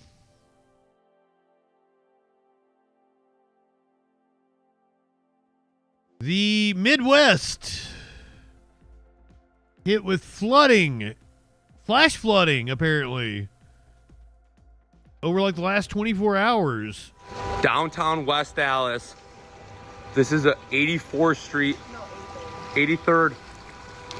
Those are cars completely underwater. Outside of Milwaukee. He's in Wauwatosa, Wisconsin. Wauwatosa, Wisconsin. Don, welcome in.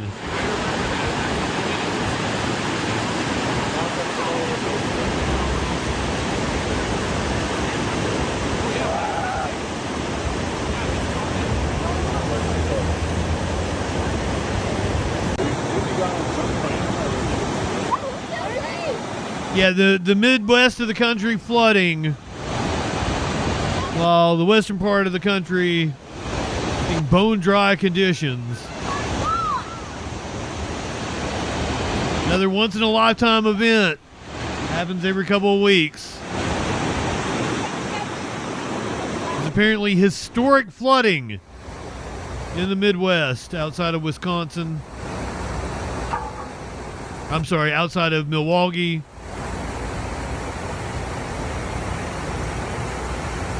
Quesadilla, welcome in.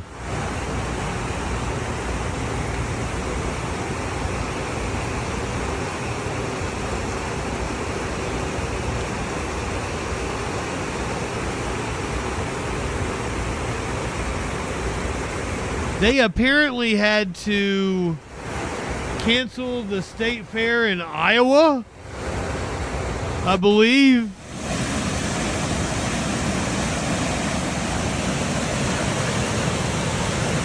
The Wisconsin State Fair was canceled. Leonard Skinner had to cancel their concert. Thousands of people were without power.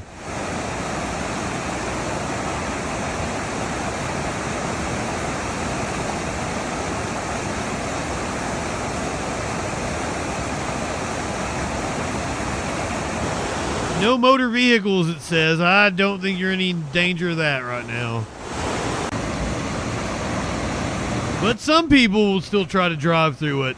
If you come across a flooded road, do not try to drive through it. If it is enough to cover the road, it is enough to carry your car away.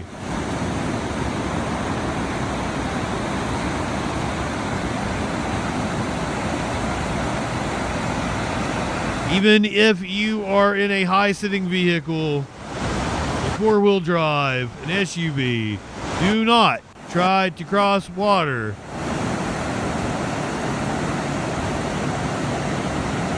has completely covered a road. If you cannot see the road, do not try to cross it.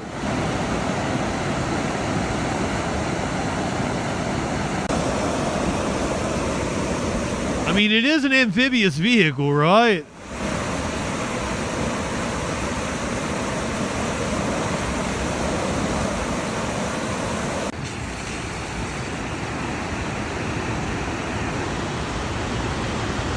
The transporter of the Golden God.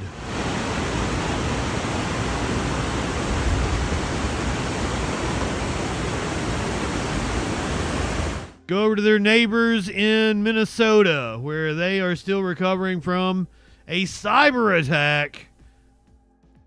The city of St. Paul apparently being held for ransom.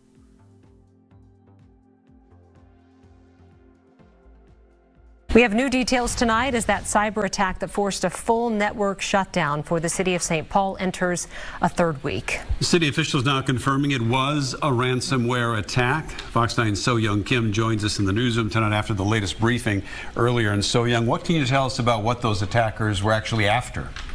Mayor Melvin Carter says a threat actor has demanded a ransom, but says the city has not paid any amount at this point. Mayor Carter says the attacker threatened to release data if a ransom isn't paid. At this time, the mayor says there's no evidence from the forensic investigation that any data has been. Yes, I will specify. If you drive a cyber truck, go ahead, try to cross water. We don't care.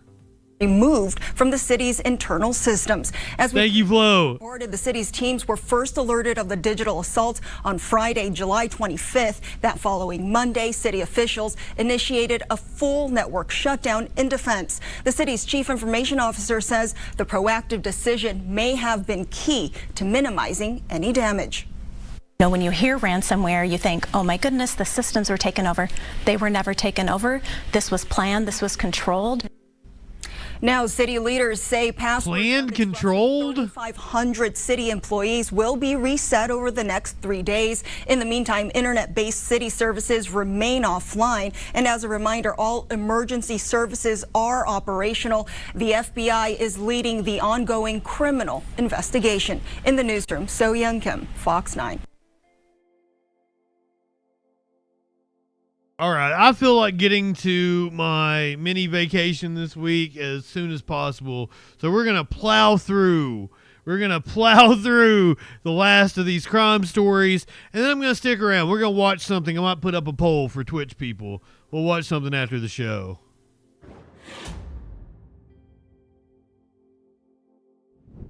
Ooh, DJ Dub, are you calling bullshit? I want to know. Yes. Give me your opinion on this. They're downplaying it. It's more serious than what they're making it out to be, isn't it? Fucking fuck. Plow through the news like Justin plows through a GOP mommy. Curious, sir. I'm amazed you're still awake.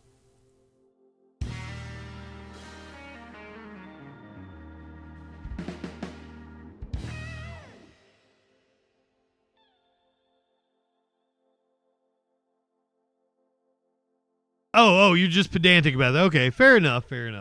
It's not like I'm not around other people that are very pedantic.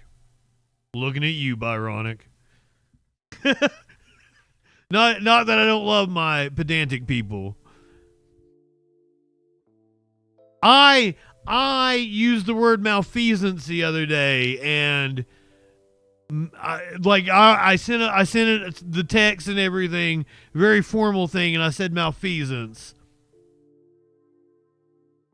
I started thinking about it. I'm like, well, malfeasance implies wrongdoing. It implies like somebody.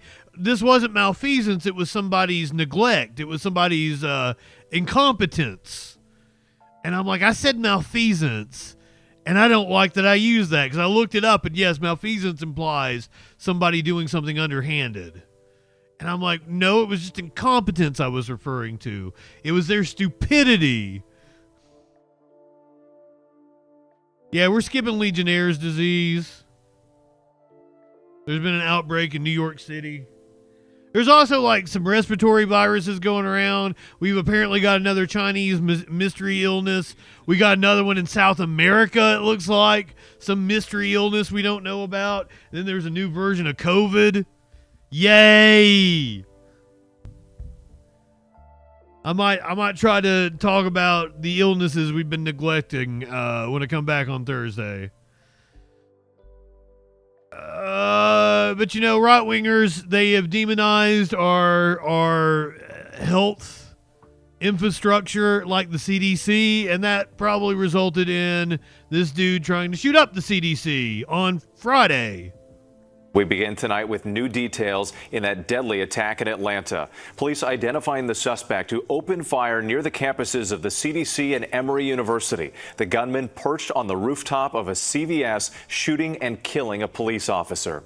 New images tonight showing multiple bullet holes piercing the windows at CDC headquarters. At least were hit, but no employees or visitors injured. Students at Emory University were told to shelter in place. Police officer David Rose was killed. The 33-year-old Marine veteran leaves behind a pregnant wife and 2 children. The attack prompted a massive police response. Authorities say the shooter was armed with a long gun, and 3 other firearms were recovered at the scene. The suspect, 30-year-old Patrick Joseph White, was also killed. Investigators have not revealed a motive. ABC's Faith Abube leads us off from Atlanta. Apparently, he thinks he was injured by the vaccine. That's what his family has said. Tonight, authorities revealing the identity of the suspected killer after a shootout near Emory University and the Centers for Disease Control. One DeKalb County police officer killed in the gunfire. This officer responded to the call as he was trained to do. And during that incident, he received gunfire and he lost his life in this incident. The suspect also killed in the incident. The alleged shooter, Patrick Joseph White, a 30-year-old man from Kennesaw, Georgia, a suburb of Atlanta.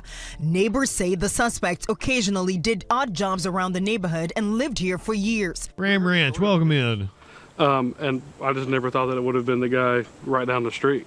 That shooting starting just before 5 p.m. on Friday. Multiple gunshots reported at this CVS. You can see they've boarded up the front door where gunfire punched through the glass. The CVS is directly across the street from the CDC. Some of the bullets striking several buildings on the property, including that one.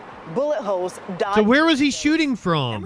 He's perched somewhere, isn't he? Is like maybe a parking garage or something in the area? University sending out this tweet urging students to run, hide, fight. Sources say the suspected shooter was on the roof of that CVS. Police at the scene confronting the shooter. The suspect allegedly turning and firing at police, killing 33-year-old David Rose, a Marine veteran who joined the DeKalb Police Department less than a year ago, leaving behind a pregnant wife and 2 children. This evening there is a wife without a husband. There are 3 children, 1 unborn without a father. The suspect later. What was that haircut? That building. He had been struck by gunfire. We do not know at this time whether that was from officers or if it was self-inflicted. And with the director of the CDC debriefing with staff members this morning about that shooting, neighbors of that suspect telling me he was just a regular guy with some quirks about him. I spoke with his father. He declined to comment on the shooting. Investigators have yet to reveal a motive. Still a lot of questions. He wasn't a regular guy with some quirks. He was a stupid fuck that's been brainwashed by right-wing propaganda.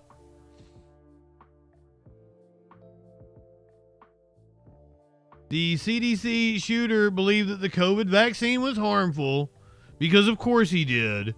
Georgia man had blamed the COVID-19 vaccine for making him depressed and suicidal. The 30-year-old suspect who died during the incident had also tried to get into the CDC's headquarters in Atlanta, but was stopped by guards before driving to a pharmacy across the street and opening fire. The man, identified as Patrick Joseph White, was armed with 5 guns, including at least 1 long gun. The union representing workers at the CDC said the incident was not random and compounds months of mistreatment, neglect, and vilification that CDC staff have endured. It demanded federal officials condemned vaccine misinformation, saying it was putting scientists at risk. Here's what to know about the shooting, the continuing investigation, an attack on a prominent public health institution.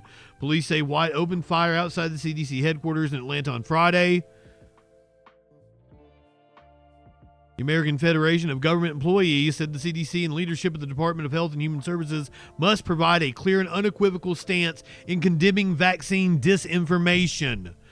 Such a public statement by federal officials is needed to help prevent violence against scientists. Their leadership is critical in reinforcing public trust and ensuring that accurate science-based information prevails.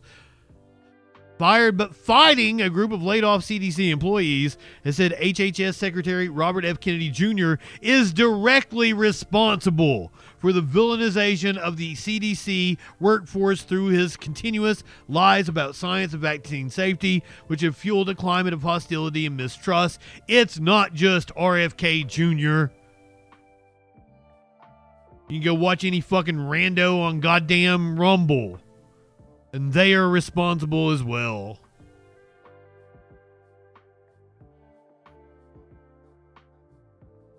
A cop in California is under investigation for killing their roommate. Now to a tragedy unfolding in Tustin, where a woman shot and killed her roommate, who apparently mistook her for an intruder. Even more shocking, that roommate is an Orange County Sheriff's deputy who was off duty at the time.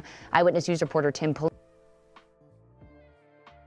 Were both of them deputies? Off-duty deputy under investigation after roommate shot and killed. Were they both deputies?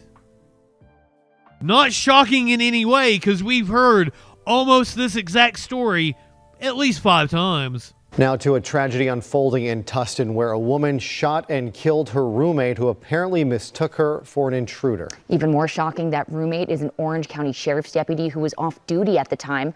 Eyewitness News reporter Tim Pulliam spoke with some of their neighbors. This cross and these candles are in tribute to Brittany Shaw, the woman authorities say was gunned down by her own roommate. Shocking, it woke me up. Robert Givens says he heard several gunshots ring out above his apartment around 5 a.m. Friday morning. I stayed put in bed, not knowing, just waking up from my sleep with this loud noise and wondering what that was, and I could hear somebody in distress. It happened here at the Axiom Apartments off Tustin East Drive in Tustin. Police arriving to find Shaw with multiple gunshot wounds. An Orange County Sheriff's spokesperson said the shooting involved an off-duty deputy. I saw them together quite frequently. Just you see your neighbors coming and going and say hi, and yeah, I don't know what the status of their relationship was. Authorities say Shaw was a healthcare agency employee for Orange County and was apparently living with the deputy. According to county leaders, she was walking the dog Friday morning, and when Shaw came home, the deputy allegedly thought she was an intruder and shot her. We spoke to neighbors who thought that was weird. It's kind of It's very weird. You know, your roommate, accidentally or whatever shot you. First of all, your roommate should have known you because you're a roommate. A little bit concerned, I feel for her family. No one's life is ever the same. Getting such shocking news like that, just unfortunate. The sheriff's deputy has been placed on paid administrative leave while police here in Tustin investigate. Tim Pulliam, ABC 7, Eyewitness News. Tim, pull my finger with the news report. I do not believe the cop story at all. She shot her on purpose. It should be investigated as a homicide, hands down.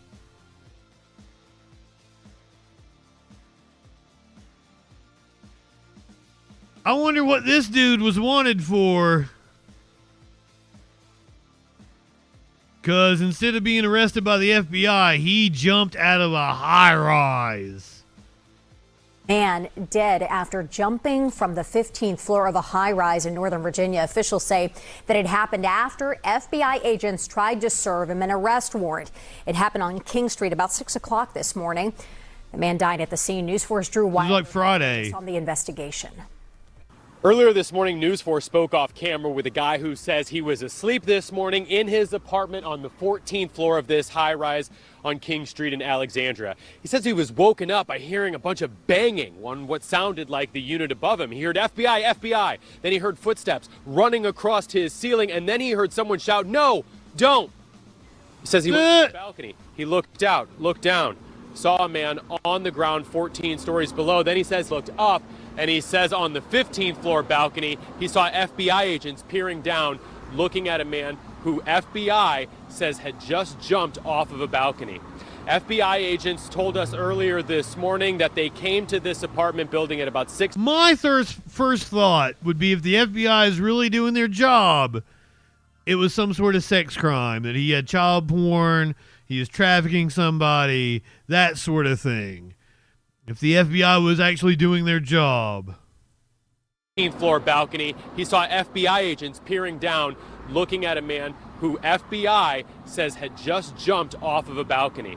FBI agents told us earlier this morning that they came to this apartment building at about 6:30 this morning to serve an arrest warrant. They say they found the subject inside the 15th-story apartment building, and when they approached that subject, they say he took off running, jumped off the balcony, and when he made contact with the ground, he was killed.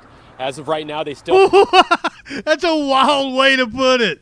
And when he made contact with the ground, he died. Not release the name of the person they were serving that arrest warrant on. They say first they need to notify next of kin, and then check the rules, Lady B. Department will conduct a death investigation before the name is released. As for what that subject was being arrested for, the FBI says the arrest warrant... Also, good evening or good morning to you. ...that information right now. As you can see, traffic has opened back up on King Street, but this investigation will continue at least for the next couple of days. Reporting in Alexandria, Drew Wilder, News 4.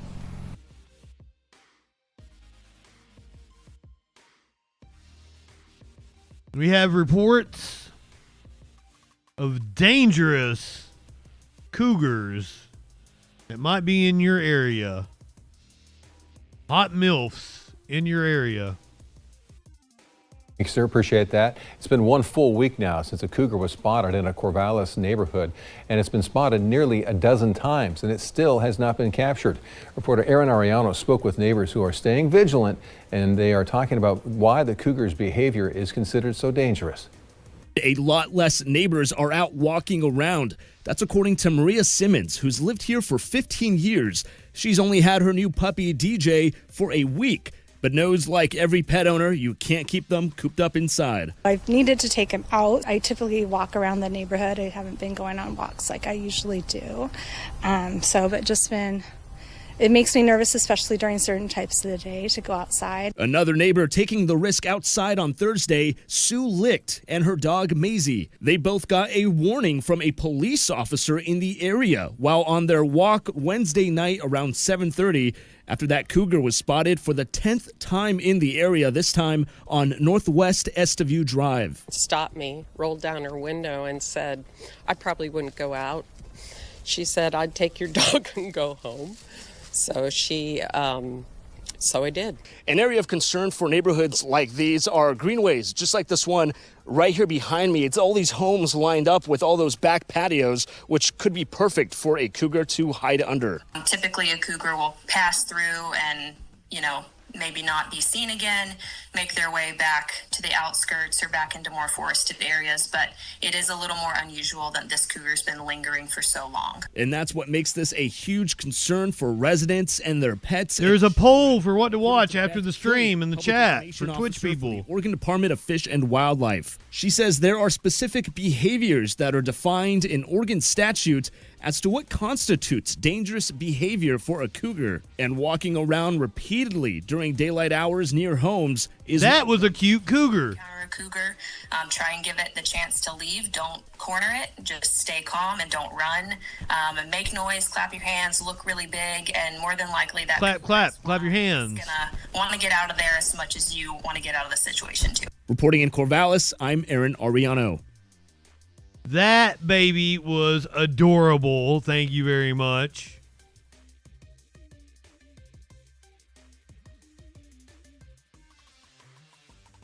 The WNBA apparently issuing a statement. They are moving to have nets at the games now because of the dildo attacks. WNBA issues statement about arena safety in regards to sex toys being thrown during games. The WNBA issued a statement on Friday over the sex toys that have been thrown in arenas and onto the court at games over the past 2 weeks. The safety of everyone in our arenas remains a top priority. This is according to a WNBA spokesperson. We're working closely with local and federal law enforcement to pursue all appropriate actions, including arrest and prosecution with felony charges where applicable against anyone engaged in this conduct or otherwise involved in sponsoring this reckless and unacceptable behavior. Most of the toys thrown on the court have been green, and a cryptocurrency meme coin creator took responsibility for the trend. The group said they are planning more pranks as a protest against the toxic environment in the crypto world, and that they're not meant to disrespect women athletes. 7 known incidents of sex toys being thrown at WNBA games, with 4 reaching the court, have taken place since July 29th. The latest incident came on Thursday night. 2 sex toys. We only seen the one. 2 sex toys came down from the stands in the waning minutes. One made it to the court and play had to be stopped.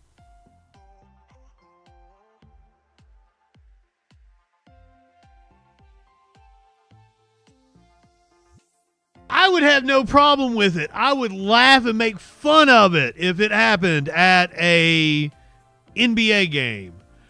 But it becomes like misogynistic, possibly homophobic terrorism when you're doing it at a WNBA game. Throw dildos at LeBron James, and I will laugh my fucking ass off at it.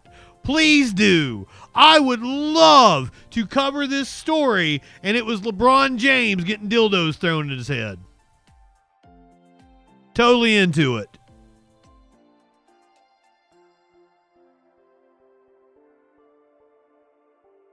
You happen to need a dildo, you can go to the WNBA game. Well, the question becomes, how the fuck did they get them in? Because bags have been banned.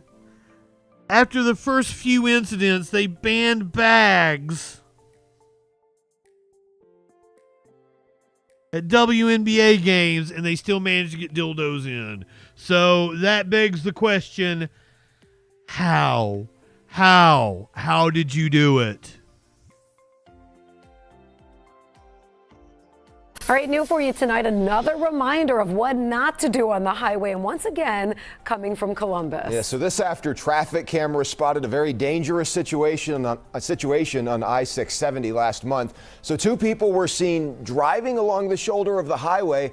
You get this, on motorized wheelchairs. People, of course, called 911, and when deputies asked what the pair were doing, they replied, quote, just going that way, and pointed ahead. Now, if you were wondering, it is against the law in Ohio for people to ride wheelchairs on the highway. They were given a very stern warning. I'm guessing a stern warning. Same agency that showed us that driver stopping, missing an exit. They put it in reverse and caused a major accident. They are going against traffic. If you are walking on the side of the road, you are supposed to go against traffic. I think it is against traffic, right? Not on the highway. Okay, fair enough. I got to get to the Bob Evans somehow.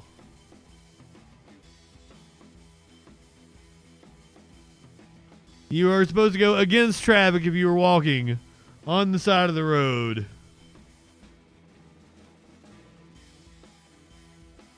New King of the Hill running away with it in the poll. If you guys have not seen the new episodes of King of the Hill, I guess we're going to watch the first couple after we get off stream here. One of these days, I've got this comedy show, this political comedy show from the 90s. I should just play it one night instead of that, because nobody has voted for it anytime I put it on the list. See what a liberal political comedy show looked like in the 90s. Here's some giraffes. Oh, it's a baby giraffe.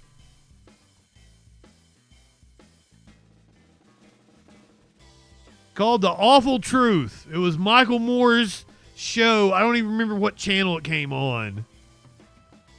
I think it was a network show. It was Michael Moore's comedy show in like 96. I don't even think Monica Lewinsky had happened yet.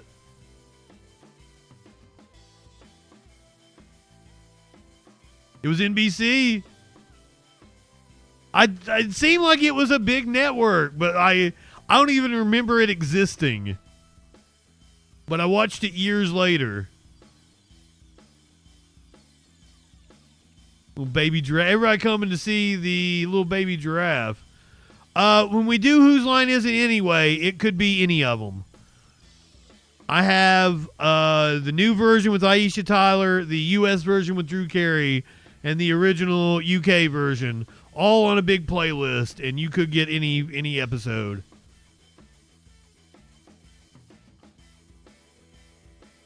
So we do have one vote for Whose Line Is It Anyway, but King of the Hill running away with it. We're going to do this on Twitch. Holiday. Have you seen it before? Here's the link if you need it.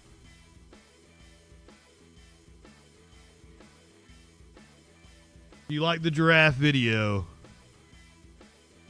To recap, I am not going to be here on Tuesday. No stream whatsoever on Tuesday. Justin will be seeing The Weeknd in Nashville at a stadium. It's a stadium show. I've never been to this stadium. So I will not be here on Tuesday. On Monday, tomorrow night, we're still going to do live music Monday, but no Troll Patrol.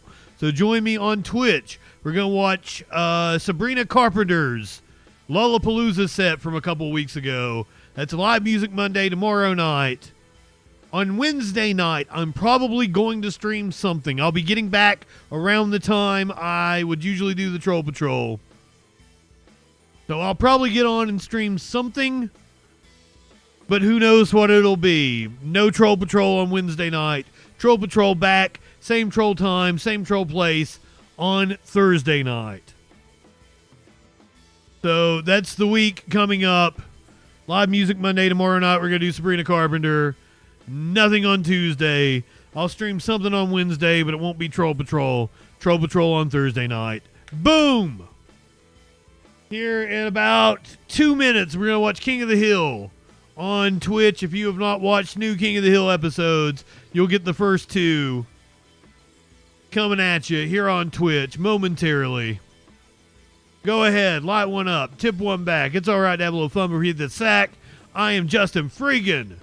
We will see you on Thursday night on the Troll Patrol live. Say goodbye to podcast people. Say goodbye to the YouTube people. Say goodbye to Rumble, Kick, D-Live, Odyssey. Bye-bye, peoples. It's just the cool Twitchy people with us now. Yay. Bye-bye, pod people and others. The poll has not ended yet. However, it does not look like anyone can overcome King of the Hill. It looks like we're going to be watching new King of the Hill episodes. So allow me to get us some King of the Hill ready to go here. I'm actually going to put on music for 1 second. Let me go run to the bathroom. Change the title. All that good shit. I'm gonna put the giraffe back up for you. Watch giraffe, listen to music for just a moment.